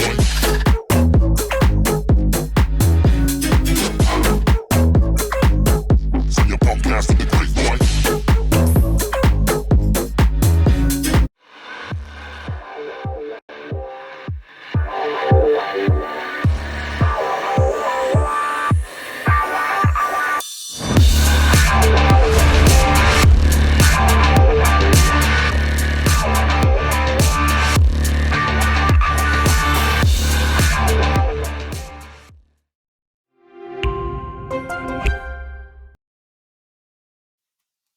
Welcome back, ladies and gentlemen. We are back for matchup number 2. And look, we've had a phenomenal performance by F5 against Overt, which did conclude in a 7-5 victory. But look, maybe it was the hat that was on top of the headset, maybe it was the hat under the headset, who knows? But look, Overt did not particularly look too hot. Proto, let's run through the whole match overview and get ourselves once again kind of refresh our memory about what the heck happened back on Chalet. Yeah, it was started off quite back and forth, obviously 1 and then 2 and then 1 and then a couple in the middle, and then it sort of was back and forth, and it looked like it was going to be really interesting. Couple of plants, couple of rounds, one on time, single-handedly. There was really a mixed bag tonight, Cthulhu, I will be honest. A couple of kills here and there rounds, a couple of plants, etc., etc. But all the same, as you mentioned, Overt just weren't as sharp this week. I mean, the kills were still relatively high. We have a couple of 7s, some 9s from Cortari there, playing Smoke, interestingly enough, and Wamai on the roam. But then on the other side of the card, obviously we have F5. But 15 and 5, no questions asked there. That's big, huge. Chloe and Diana both with 8 Repel and Fish on the support with 5. And I mean, look, a KD of 3.0 for Butt, and the scoreline really does speak for itself. 7-4, and yeah, Overt really, I think they got shown this week that there are teams that can compete. Absolutely, yeah. Look, for Cortari, by the way, for the reference as well, this is kind of her. This has been her big play style. Whenever she tries to get serious, the FMG9 spawn peeking roaming smoke does come about. But yeah, look, on Chalet it didn't particularly work out, and then yeah, once we got to the defense, yeah, F5 just absolutely shined. And as a matter of fact, it was mainly off the back of Bubba's / Butt's effort that pretty much all came out with a sensational dub. But with that all wrapped up, F5 now get to chill and get to watch the stream. for some time longer, we do have some score updates as well, as all of the off-stream games have also wrapped up. And well, looking at the scoreline, 7-4 Forsaken Bobo Overt, Fallen Angels losing against Radical Rebels in a 7-5 fashion, and Viking Army winning over Volpes, which is interesting enough, 7-3. Yeah, I was going to highlight that as well. The Volpes 3-7. That's something to take into consideration when we look at obviously the leaderboard later on. That will be quite an interesting development there, I think, in terms of how people are going to sit at the end of tonight. But it is going to depend from, well, the scores of our last game here, Grumpy Grapes versus Warriors, as you can see, ladies and gentlemen. Right. And it is going to be, I think, another banger of a map. Yeah, as a matter of fact, let's have a look let's take a deeper dive into this very matchup. Grumpy Grapes, a team that back in week 1 did not particularly really have a good run. Warriors, well, a team that got freshly picked up in this stage, or sorry, rather in this season, is looking very dominant. And honestly, on the side of Warriors, Aussie, Sav, Soy, Time for Pie, and AJ Tiger, all of them are very able. On the side of Grumpy Grapes, Cass, Burnabear, Yoshi, Grumpy Cheese, and Serenity, all of those players are very able. So it felt a little bit odd seeing how Grumpy Grapes just couldn't really, back in week 1, couldn't really muster up any kind of momentum for themselves. Yeah, they did lose 7-4 to Forsaken Boba, who we actually did obviously just see beat Overt. Now, that in itself, Warriors went on in the previous week to 7-0 Viking Army. Now, Viking Army this week managed to walk away with their game, but I definitely think, looking at the previous scores, matching them up with the scores that we currently have from the games that we've seen already tonight, off-stream and on-stream, I think it's going to be a relatively even matchup again. As much as I sound like a broken record at this point, Grumpy Grapes, with their roster, as you've already said, Yoshi Cheese, Burnabear, Cass, and Serenity, have the ability, I think, to put up a performance like F5 did tonight and possibly make an upset here against the team who also 7-0'd in the previous week. Absolutely. I mean, you look at the lineup for Grumpy Grapes, you have all of the players pretty much putting out quite some hefty amount of numbers throughout a whole lot of seasons, as well as that having quite a fair few of the subs, and Crescent and Weber being the coaches for the team. So quite a fair few people behind the scenes trying to work on the team's performance and team's coordination and all of that jazz. But on the other hand, the Warriors roster, now that is looking also very spicy, because AJ, Aussie Princess, Sav, Soy, Time for Pie, looking at them, just clean difference of comparative to their opponents in regards to the stats. And on top of that, Cripsty being the sub and the coach, who as of recently managed to qualify into CL and has been putting out quite some impressive numbers as well.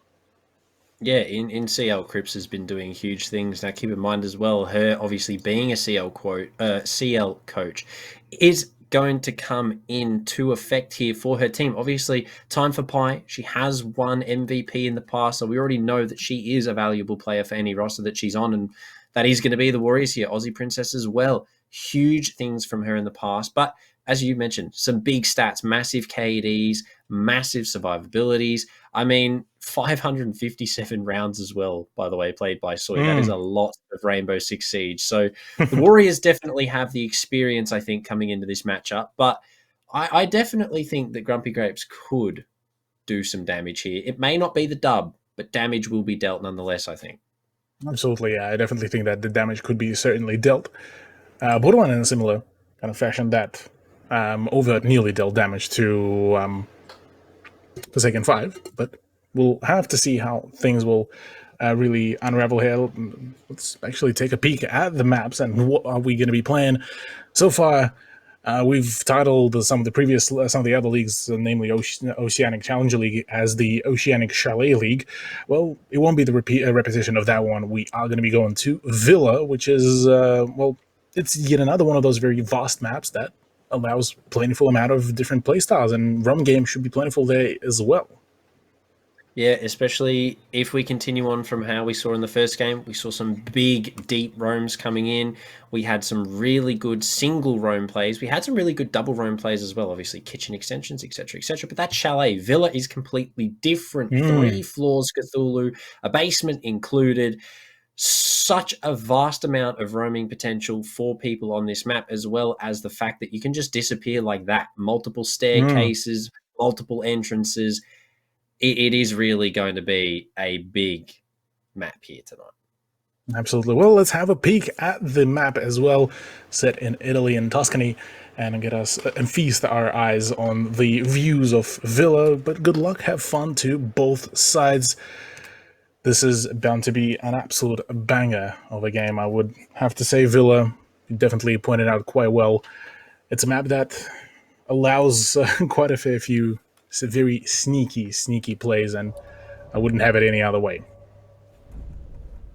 Starting off again as per previous with the bands, as always. Again, Cthulhu. Thatcher, I think, is going to be the first to go. Pretty much it is the clean cut. That is what goes first. Now, I definitely think we could see Flores here.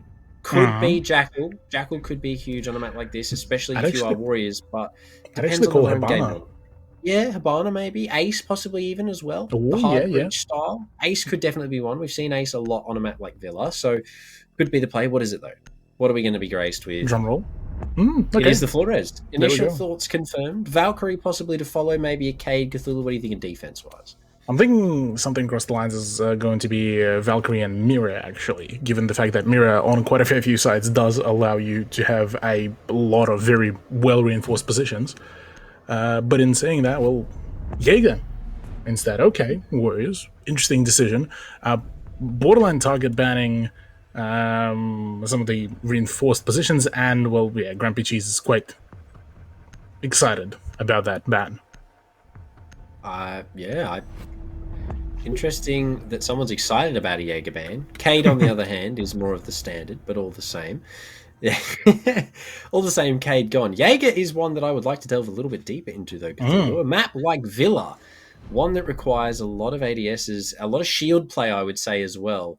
That Jaeger ban is really going to hinder the ability to extend as far, but paired with the Flores ban, I think it could still be viable, but Wamai is going to have to be bought. I mean, there it is already. The Goyo being bought, that is 2 shields on the board, paired with the Mirror, who did make it through the ban phase for once, and the Newcastle, 4 barricades on the board for her, but a 6 pick off the Mirror. That is interesting. Giving up that Mirror for the Valkyrie on a map like Villa Cthulhu. Yeah, I rate that. I rate that very highly, purely for the fact that paired with like a castle, you could play for a huge slowdown play, and having the cameras obviously overlooking for some of the positions that could be set up as like those hidden traps with the C4 from below, say something across the lines of maybe in the flooring of the master bedroom or the walk-in closet, would be absolutely huge and devastating. So I think that's the play kind of that GG are kind of going with here.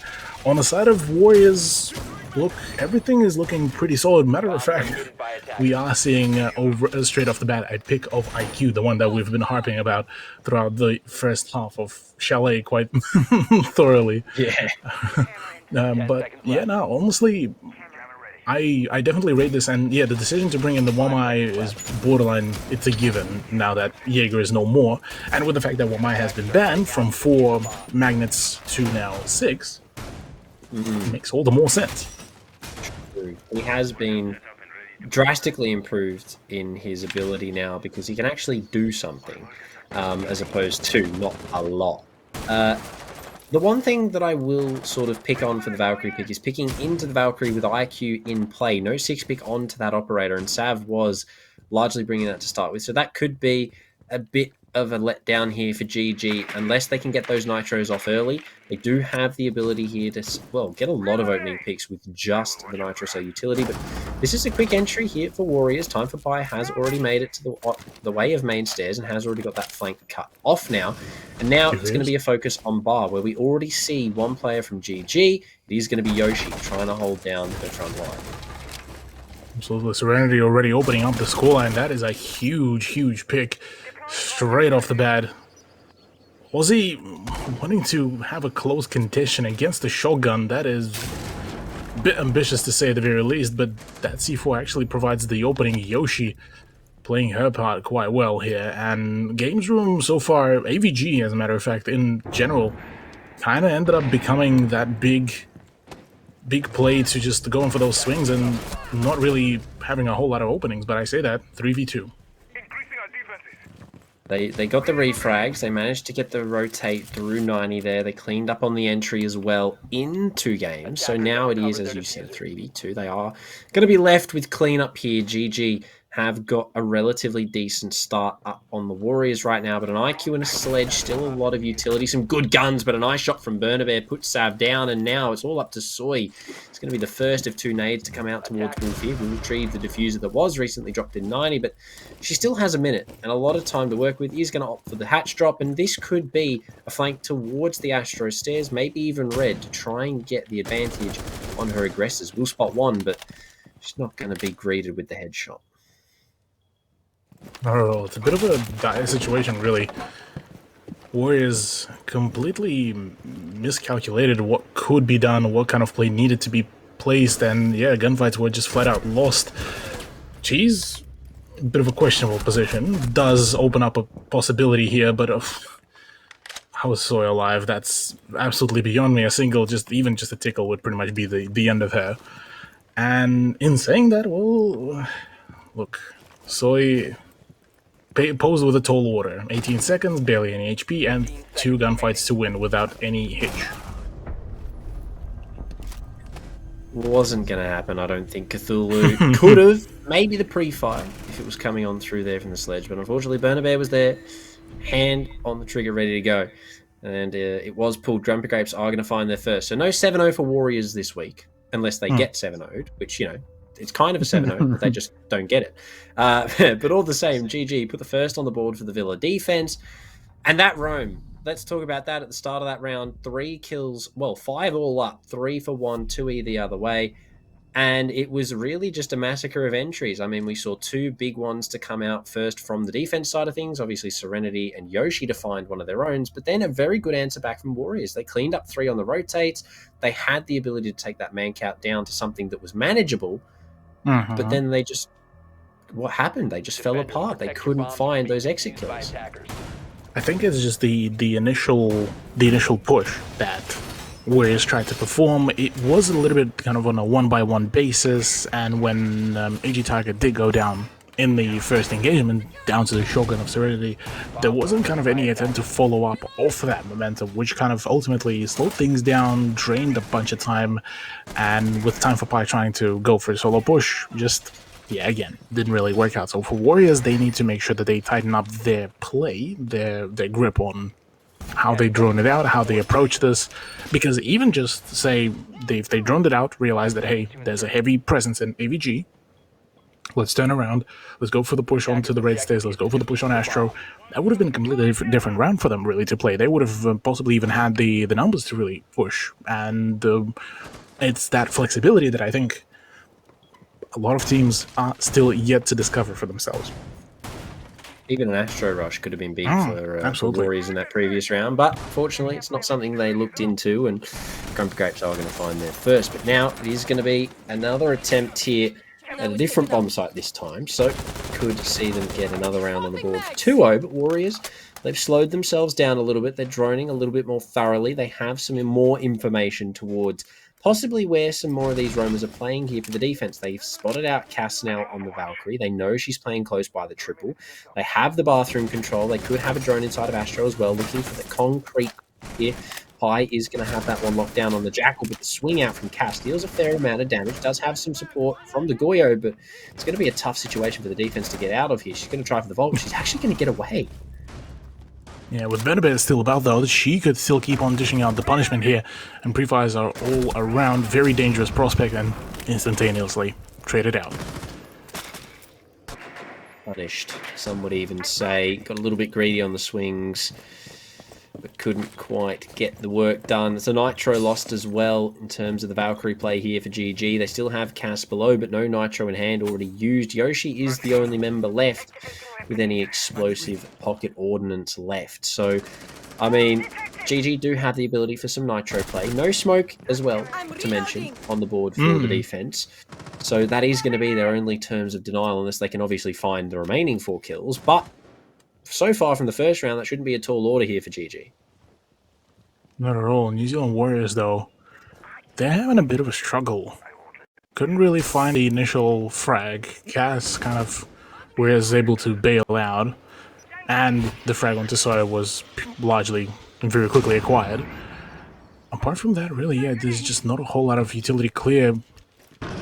Grumpy Cheese could actually have the long angle here with the AUG. A lot of damage could be dished out here, and I think her position could be one of the more crucial ones. Actually getting that AUG on defense, it is such a heavy hitting rifle that could put any members of the New Zealand Warriors down, but it's going to come down to the last 30 seconds. A lot of 20-second meta here tonight. Yoshi is the first to go down, however, though, by Sab with the AUG 2.5 in hand. Now, Grumpy Cheese is going to be the one to try and deny. We'll get the first down on the floor. Sav, very similarly to what she did to the mute, is going to be put on the floor herself. Aussie now into the plant location. Yoshi will be picked up. Grumpy Cheese finds one. Serenity with on her own onto AJ. The bomb now going down from Aussie. The C4 from Yoshi onto Aussie, and now it's just time for Pi. 5 seconds left. We'll find one onto Cass. Not going to get the second, though. Cheese is there for the refrag, and Pi falls. It is going to be defense to pick up their second. So far, look, I would imagine that Cheese got a little bit spooked there in that conclusion of the round, but 2 rounds in a row for Grumpy Grapes already spelling a few concerns for Warriors. As just Warriors looked so good week 1, similar to, actually, funnily enough, to Overt's situation between week 1 and week 2, looked so good. Now it's just on Villa, kind of just still yet to find a very stable ground to stand on, because GG so far are just playing borderline by the book kind of Siege. They're just nailing down their plays, playing a relatively passive game bar a few of the roamers, but that's a necessity at this point on some of these sites. And honestly, half of those engagements are just purely being given away by Warriors, as much as I hate to say it. I would also be interested to know the maps that were played by Warriors and Over in week 1, because if they were Chalet and Villa, I would have some serious questions to ask. But say, you know, it was a Clubhouse Oregon played, maybe something along the lines of that, and then we come onto a map like Villa and Chalet.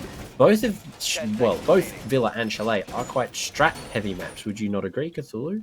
I mean, that could be the hindrance here. New rosters, new coaches, etc., etc. That could be the main issue right now for these teams. Maybe that's why we're seeing Warriors struggle on a map that is more strategy-based, as well as overt. I mean, could be the case, but still 2-0 up, Grumpy Grapes. It is looking good for them going into the third. Absolutely. I'm just trying to confirm, I'm trying to find the link to Liquipedia to let you know exactly what the map, because I unfortunately have the brain, or the memory of a goldfish, it seems, for tonight. But look, yeah, I'm pretty sure it was something across the lines of either Oregon or sorry, not Cafe, or Clubhouse. So I wouldn't be surprised if, Warriors just are not in particularly the most comfortable ground. But, speaking of the ground, Time for Pi knocked off her feet, and that play is actually very huge here, because Yoshi is just getting so much information and already pinging out, can't really finish off that.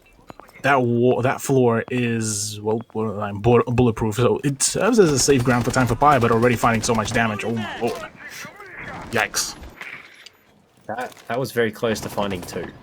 So close to the floor to finding 2 there. You're very lucky if you're a Warriors fan that floor is bulletproof, and that is going to allow Time for Pi and Soy to remain largely unscathed in that altercation. Now, both Nitros burn in that instance, and Time for Pi actually finds one on the burner bear with a lovely shot deep into Astro, but there is Cheese for the refrag on the long angle. DP28 in hand, manages to deal enough damage to put down that recently downed player for the second time in the round, but now for good. And that is some good kills back and forth. Or for a Jackal, probably a good trade for the defense. Grumpy takes a considerable amount of damage, down to 1 HP. The swing from Cass doesn't prove to be fruitful. AJ there for the headshot. Now a 3v4. GG, make it a 3v2, lose another one in the fray. Absolutely. Now it's down to Serenity and Yoshi to try to make a play in a 2v4 with a minute to go. Still so much time to be played about. And right now, look, arguably at a big disadvantage in regards to the gunfight material. It's going to be a tall order, but with the way how Warriors are playing, this is look a little bit questionable to say the very least. And right now with Soy eliminating Serenity, that is now pretty much an opening freebie. Yoshi goes down. Well, New Zealand Warriors finally wrap things up. And by the way, I finally do have the maps for you, Proto. Oh. So what were we looking at? So last playday, it was Warriors versus Viking Army, 7-0 on Clubhouse, right? Yeah. But then GG versus Forsaken 5, also Clubhouse, but it was a 4-7 for Forsaken 5. So it's kind of like spelling us kind of the storyline here that GG, just in general, whilst they aren't able to pick up wins, they are still there to apply more and more pressure on even some of the maps that are very frequently played. So say Grumpy Grapes actually prepped the Villa very thoroughly. Now that's a big brain play, because against Warriors, I would imagine that they are kind of trying to stick, at the very least for the time being, to rather more standardized maps like Oregon, like Clubhouse, maybe even Cafe to a certain degree. But Villa, so far at the very least, it felt like a little bit of maybe a miscalculation, misplay, or something that they're not particularly too keen on playing just yet. Yeah, Warriors do look somewhat uncomfortable on this map so far, just based on their playstyle. They're very bunched up.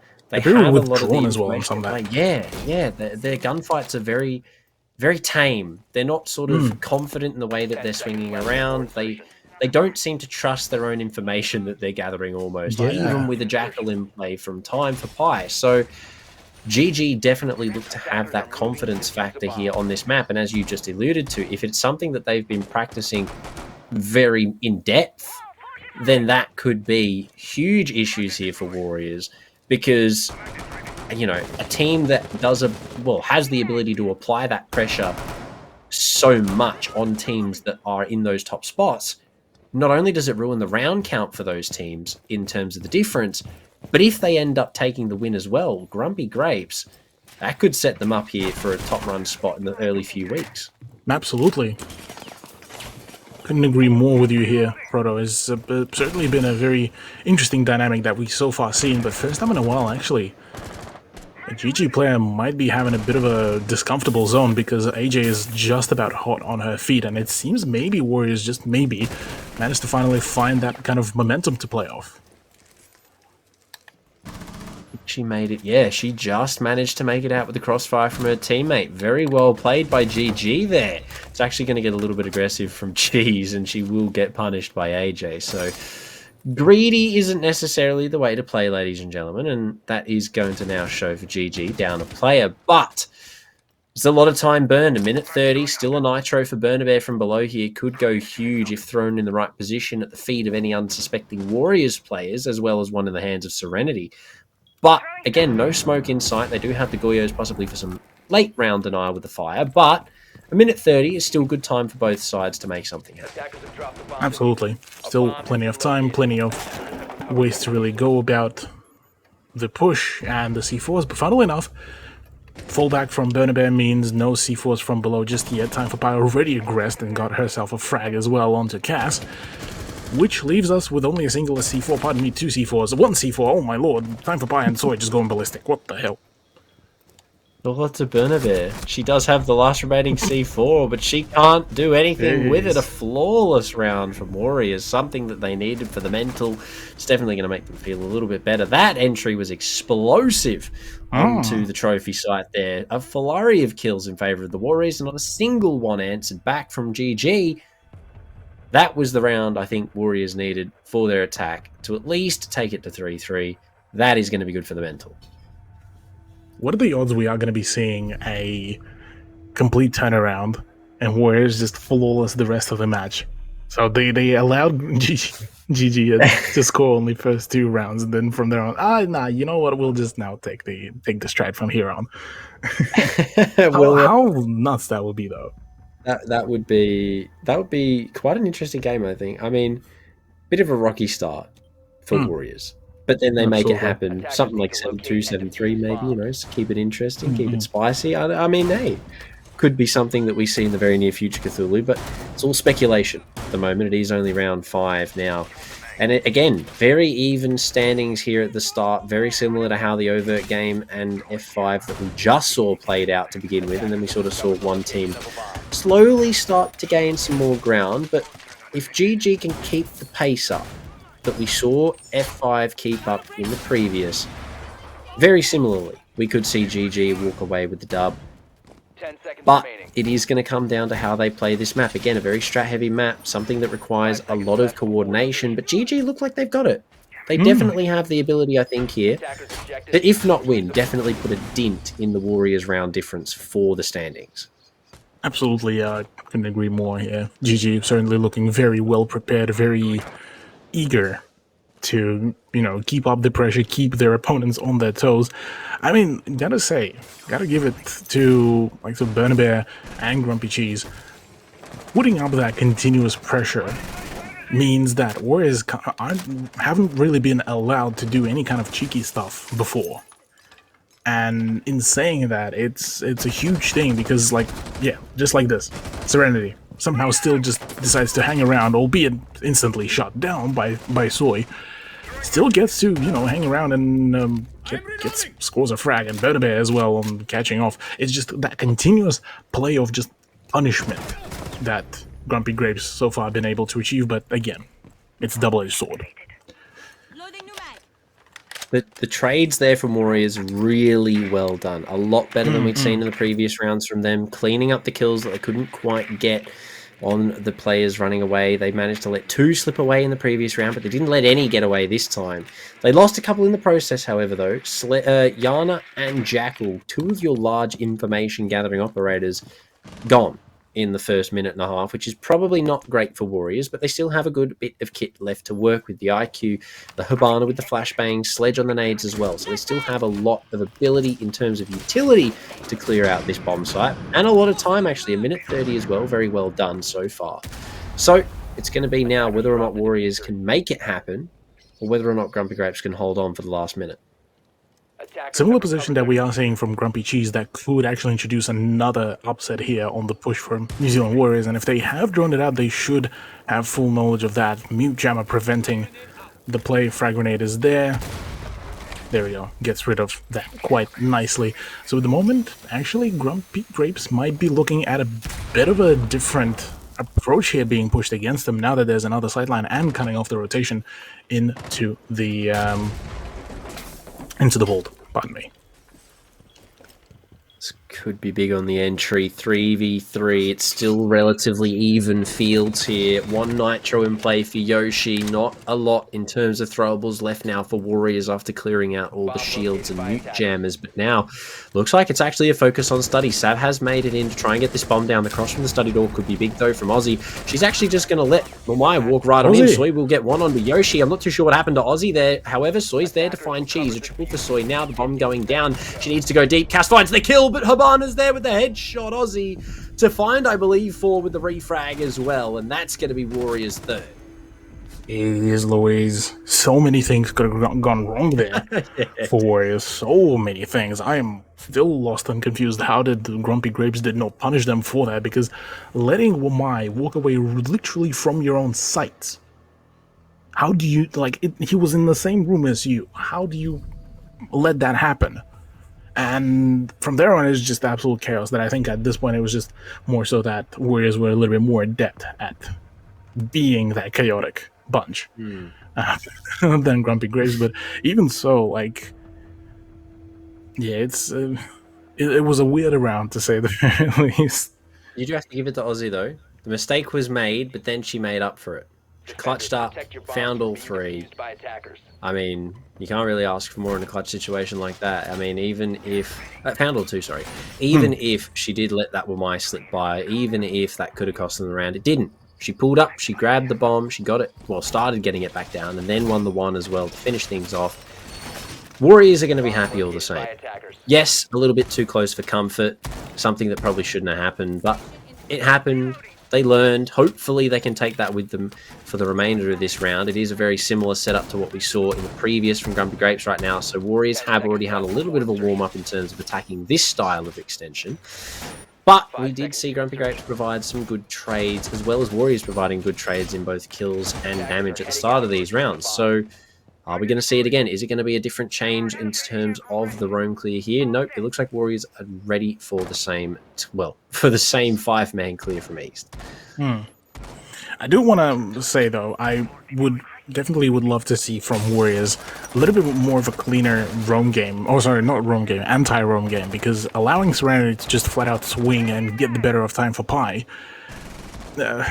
felt a little bit like a miscalculation or miscommunication, because, again, 2-player roam, 1 in Astro, 1 in Statuary. At this point, focus should be on just flanking out Serenity, and instead it's just Burnabear that just C4s and now goes completely unpunished. The punishment, though, Pi is there. She's getting those trades again. Serenity goes down. It wasn't necessarily the person from Wolf Window this time to put an end to her round, but all the same, somehow a bit of a ring around the rosy going on.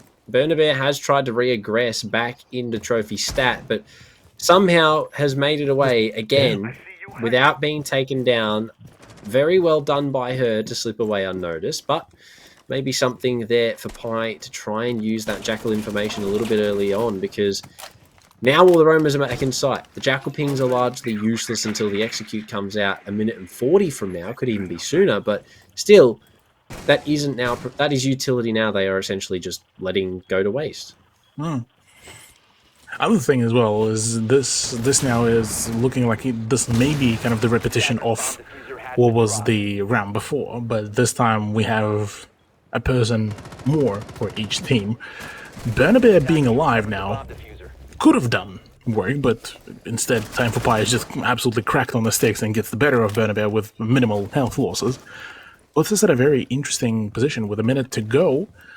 A little bit more firepower is there. Unfortunately, no smokes because Time for Pi did decide to bring out Claymores, meaning, well, there's going to be a need to get rid of the position, but no, instead we are going in for the plant.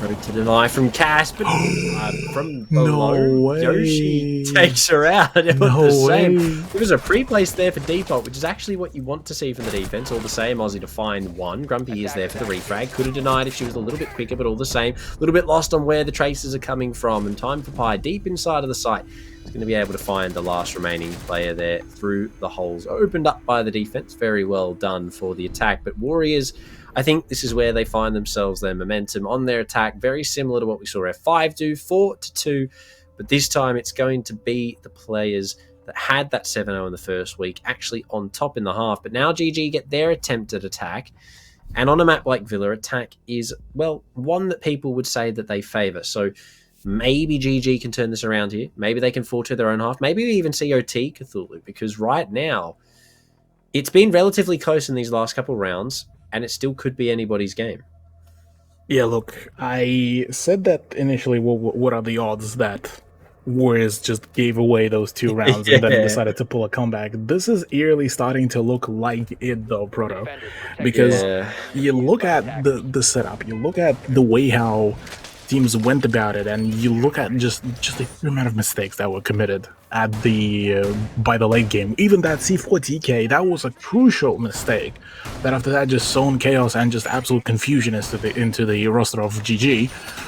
And kind of from there on, well, at the very least for myself, I can't help but ask, is it the mental now just being absolutely chalked? Is it just general, just kind of occasional few hiccups? And if it is the mental, well, that's very early for the mental to start kicking in. I understand, obviously, losing, you look at the scoreboard, 4 rounds in a row off the back of frags. Things don't really connect, because given that Grumpy Grapes managed to score 4 points before, yeah, obviously we're far from being over with this, and obviously still Warriors need to score 3 more rounds if they want to win out this map, but still, like, something ain't right at all. Yeah, 100%. It does come into that. I think mental is definitely a big part, but something as well to keep in mind is right now GG sit 5th. Warriors sit equal first. Well, no longer with Overt, but they were sitting equal first. And speaking of first, it is going to be Pi to find the first kill on the Burner Bear for this round. But this is going to be big for GG if they can win this game, because in terms of obviously the ladder position, that is going to shift whole of the top of the ladder. And that could be half the mental issue. They could just be completely stressed out of their minds here, as I would be if I was going up against the first seed team. And I would definitely be a little bit scared. And I'd imagine that may be what we're seeing here in terms of the mental game. Obviously, the 2 big early on rounds were really good, but now Warriors have started their defense off really strongly, and that could be the spanner in the works. Well, we'll have to see, because so far Yoshi is able to pick up finally a frag on time for Pi, who was able to play for that initial upset very quickly. He does spot another position to play about, but should provide enough of the caution for Aussie to essentially fall back from that spot, and I believe that is... Oh no, Soy picks up her own frag onto Cass and might just keep on farming frags, and if that's the case, that's a huge misplay by GG, but it looks like they've decided to fall back and decided to not really contest for that any longer. Or no, maybe I spoke too soon. Maybe I spoke too soon. No way, Jose. And Soy doesn't actually able to confirm.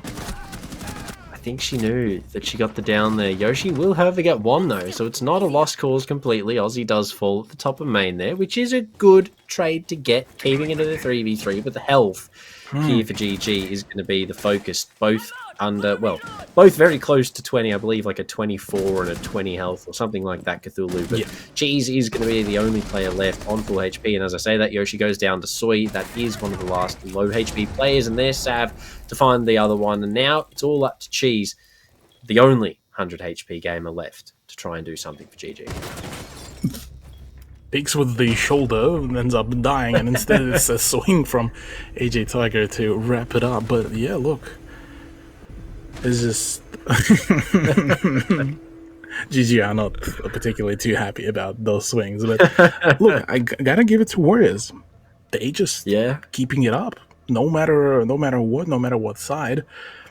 5th round in a row is looking pretty solid. By the way, another fun fact trivia. That last AVG was the 3rd time in a row that we've seen AVG to be played back to back to back. Which is quite funny, actually.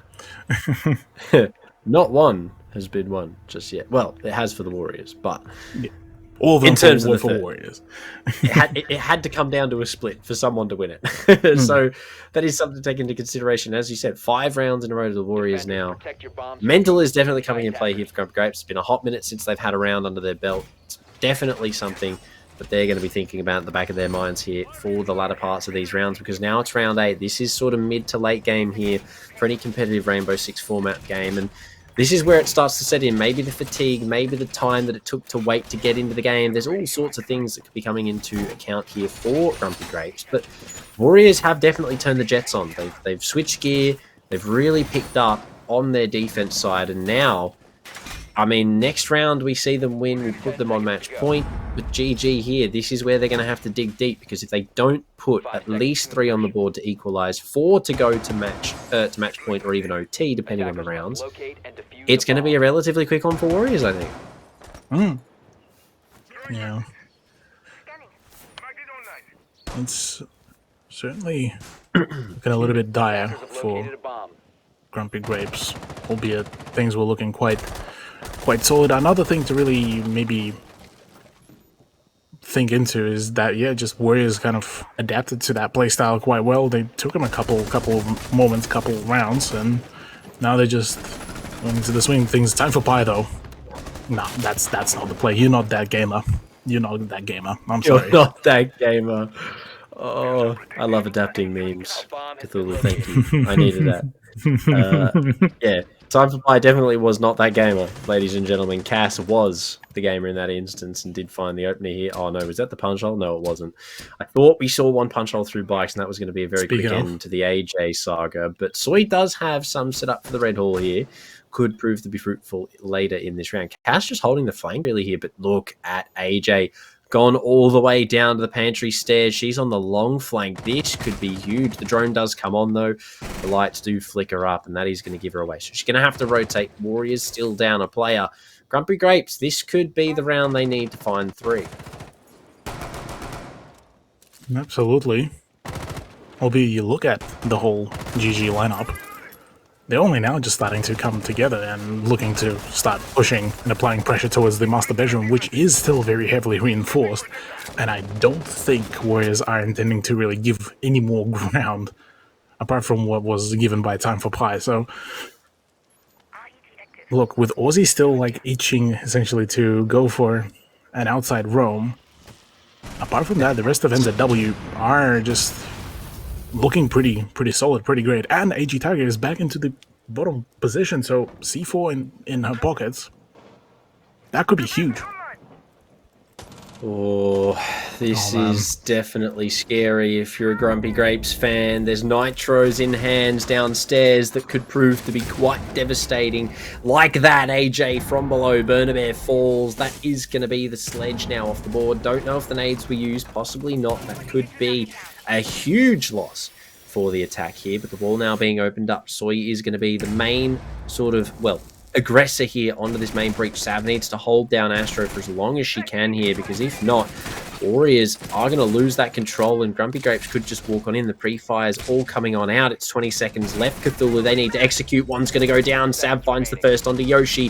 Soy with the spot onto the concrete player. They're going to walk in and go for the bomb plant. It is going to be spotted out though. Aussie's there. Soy on the cross to find Grumpy. Needs to possibly find more. 6 seconds left. Aussie goes down. AJ for one more for herself. Cass goes and hits the floor. Serenity on the late flank. It doesn't matter. Warriors had the kit, and that is going to be a match point. Jeez Louise. Started off pretty well.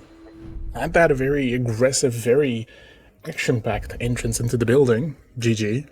And from there on, it just kind of all stalled out. The moment they couldn't find another kind of snowball effect frag off the back of that, pretty much signaled that the Grumpy Grapes were like, well, now what? We got the entrance into the building. We got the position. Nobody's contesting that.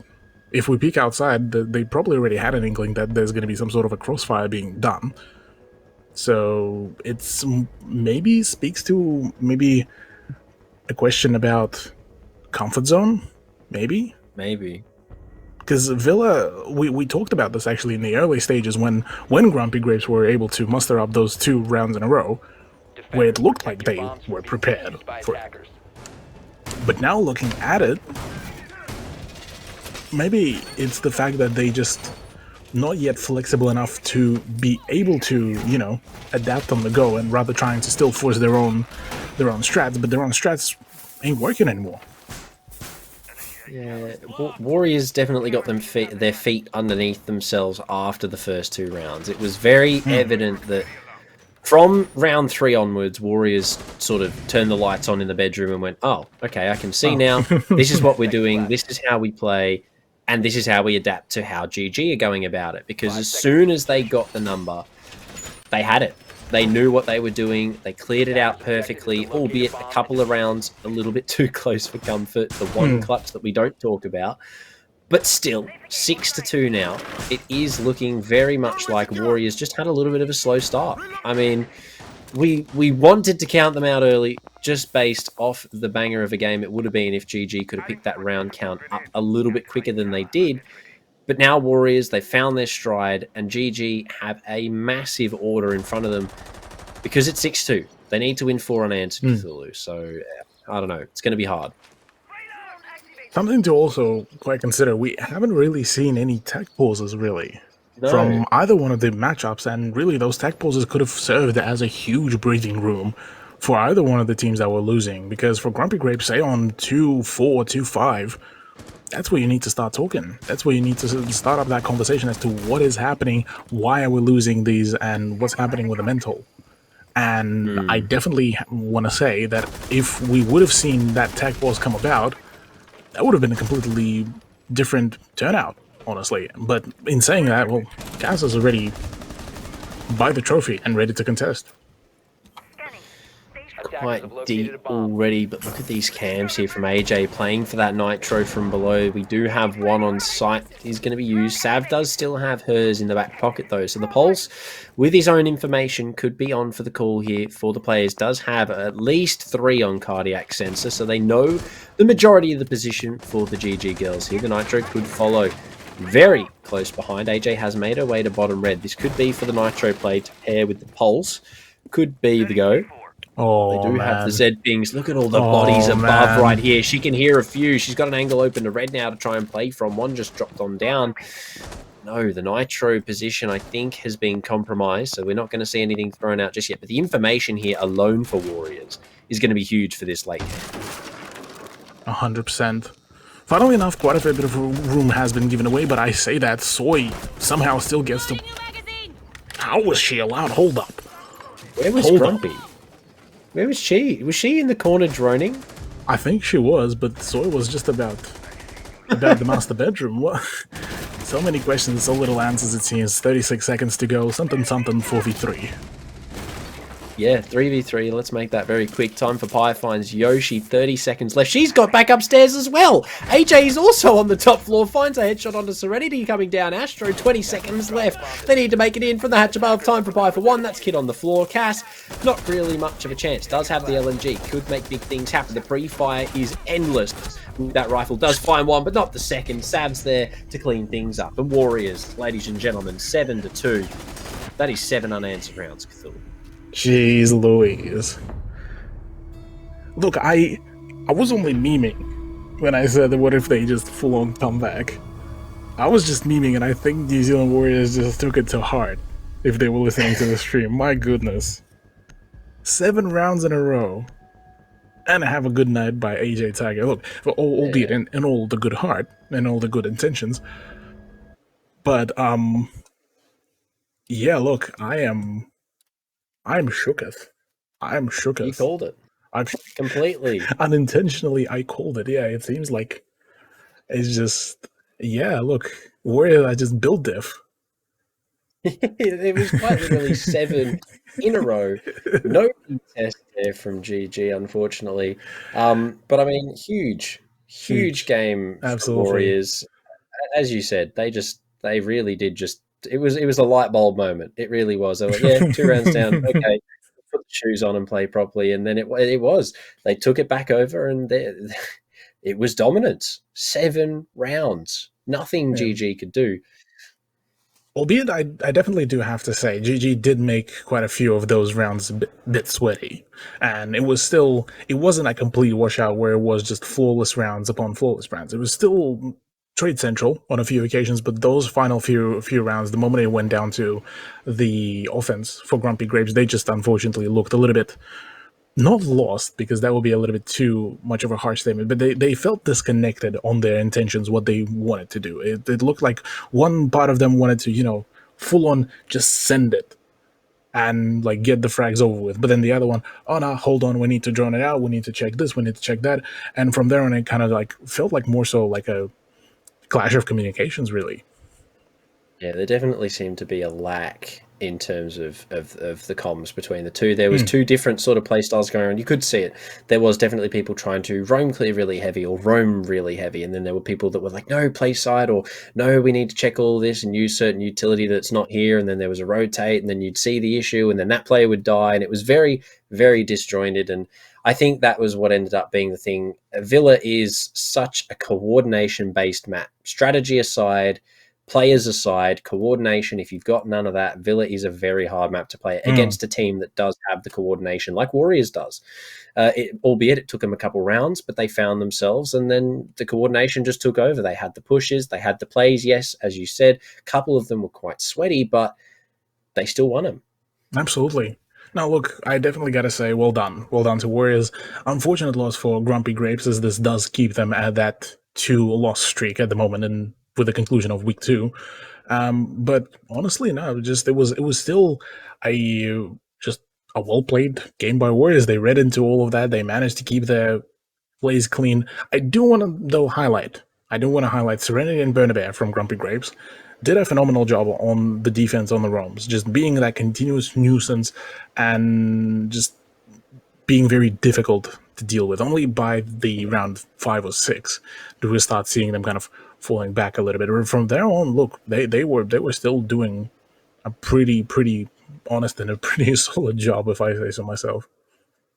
It was really good to see from both of the teams. I mean, it was very interesting to see two very similar games in both of tonight's matches. Obviously, instead of Warriors, we had F5 in the first. Overt managed to take a couple more rounds away than GG did, but I think round difference alone, it was going to be relatively close anyway. As I said, they started off relatively even, and then it was who really just found their footing first. In Chalet, it was F5. In Villa, it was the Warriors. But still, I mean, it was some very good siege, and it was definitely some games that I enjoyed tonight. I mean, huge plays from what do I want to say? Individual players is the word I'm looking for. 15 and 5. I mean, as you mentioned, Serenity, huge roam potential there from her in that previous game. I mean, it has been a show of specific people doing very specific things that are becoming, they are making huge plays in these rounds, which are either netting them rounds, netting them, 3 kills on an entry or something like that, which just turns into, rounds on rounds on rounds and then ultimately dubs. Absolutely. Well, I do believe we have our match roundup pretty much ready to roll, I believe. So if we do have that, let's actually have a quick cheeky peek yet again to get ourselves familiarized with yet again 7 rounds in a row, just like that.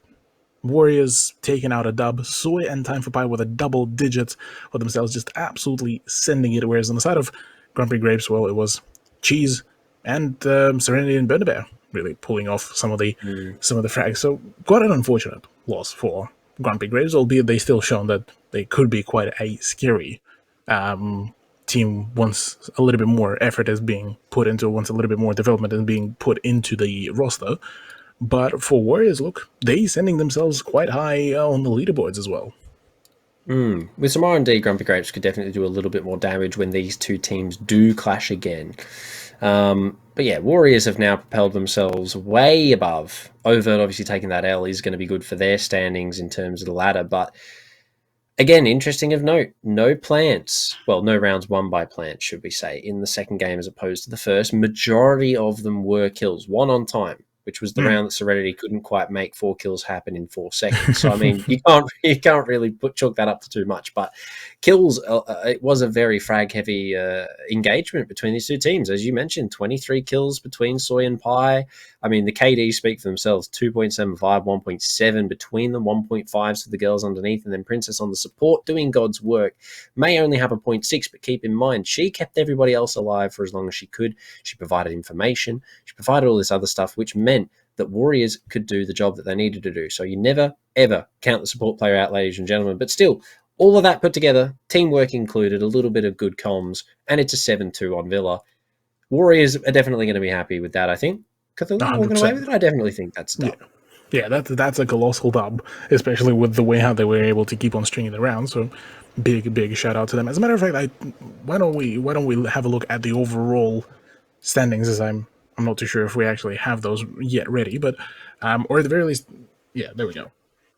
I do have our standings, and there we go. Warriors do come out with the round differential on top of Forsaken Boba, but Forsaken Boba did manage to score themselves a nice second win, which leaves us in a very interesting setup. The two teams that had a really solid performance back in week 1 now seeing themselves on 3rd and 4th position. Viking Army, Radical Rebels, Grumpy Grapes, and Fallen Angels, unfortunately, still yet to... Well, sorry. Grumpy Grapes and Fallen Angels still find themselves a dub. Viking Army and Radical Rebels coming out with a win and a loss. Look, I read that. Yeah, it is a good spread, I think, for the first 2 weeks. Very interesting starts. I think Warriors have got a relatively good kickoff to the start of this season. Overt went from 1st to 3rd. Bit of a hit there in terms of their points, and their round diff now looking a little bit worse for wear from 7 to 4. Forsaken did get a bit of a boost, though, from 3 to 6. That is good, but Warriors are sitting pretty proud on 12, which... doubles second place, which is a pretty big number to sort of look at when you do take it into consideration. But it is only the second week, so there are only Absolutely. 2 games that have been played still. So there isn't a lot of round difference available. But yeah, Volpez still holding on to their top 4 spot just. Unfortunately, Grumpy Grapes couldn't quite crack 5th to 4th and now go down to 7th, which is a shame. But all the same, some interesting swaps, some interesting places to finish for week 2. And I'm just more excited now seeing this to see what week 3 brings.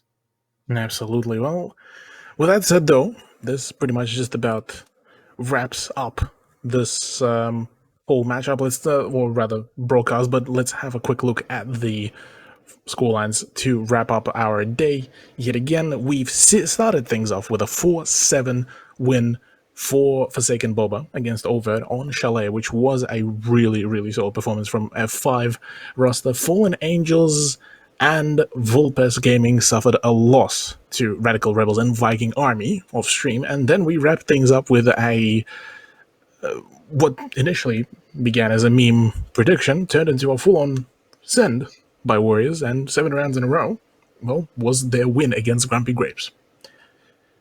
Yeah, there isn't really too much to say. Beautifully summed up. It was very straightforward siege. 7-4. I mean, a very speedy 7-2 in the second mainstream game here. Very big shame that we couldn't see the B stream. Hopefully we can see it next week, and the recovery is swift. But all the same, it has been an amazing set of games, Cthulhu. I've thoroughly enjoyed the mainstream tonight. Absolutely, yeah. Look, it was an absolute pleasure to cast with you as well tonight, Proto. It's definitely been an interesting set of games, and interesting just turnout in general, but also huge. Also, shout out to our wonderful sponsors that are Computer Alliance with Intel, Asus ROG, and Cooler Master, Ubisoft Australia, our wonderful friends that help us with the price pool, as well as that the friends at ZQ Racing as well. So shout out to all of them. Shout out to each one of our viewers. Shout out to the teams. Shout out to you, Proto. And shout out to our wonderful production team as well. And Alex, much love to everyone. At this point, well, any final thoughts before we wrap this up, Proto? Big up the XP. Big things coming in week 3. Shout out to Cthulhu as well. Don't forget that one, ladies and gentlemen. The man himself. But yeah, it's been amazing. I've enjoyed it, Cthulhu. There we go. Well, we'll catch you later. Make sure to tune in next week, Thursday, same time. We'll see you then. Take it easy.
podcast of the great boy.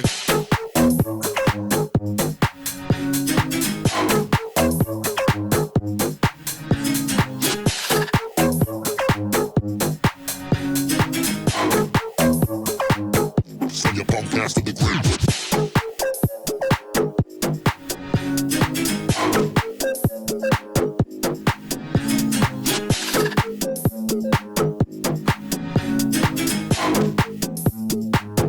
Send your podcast to the great boy.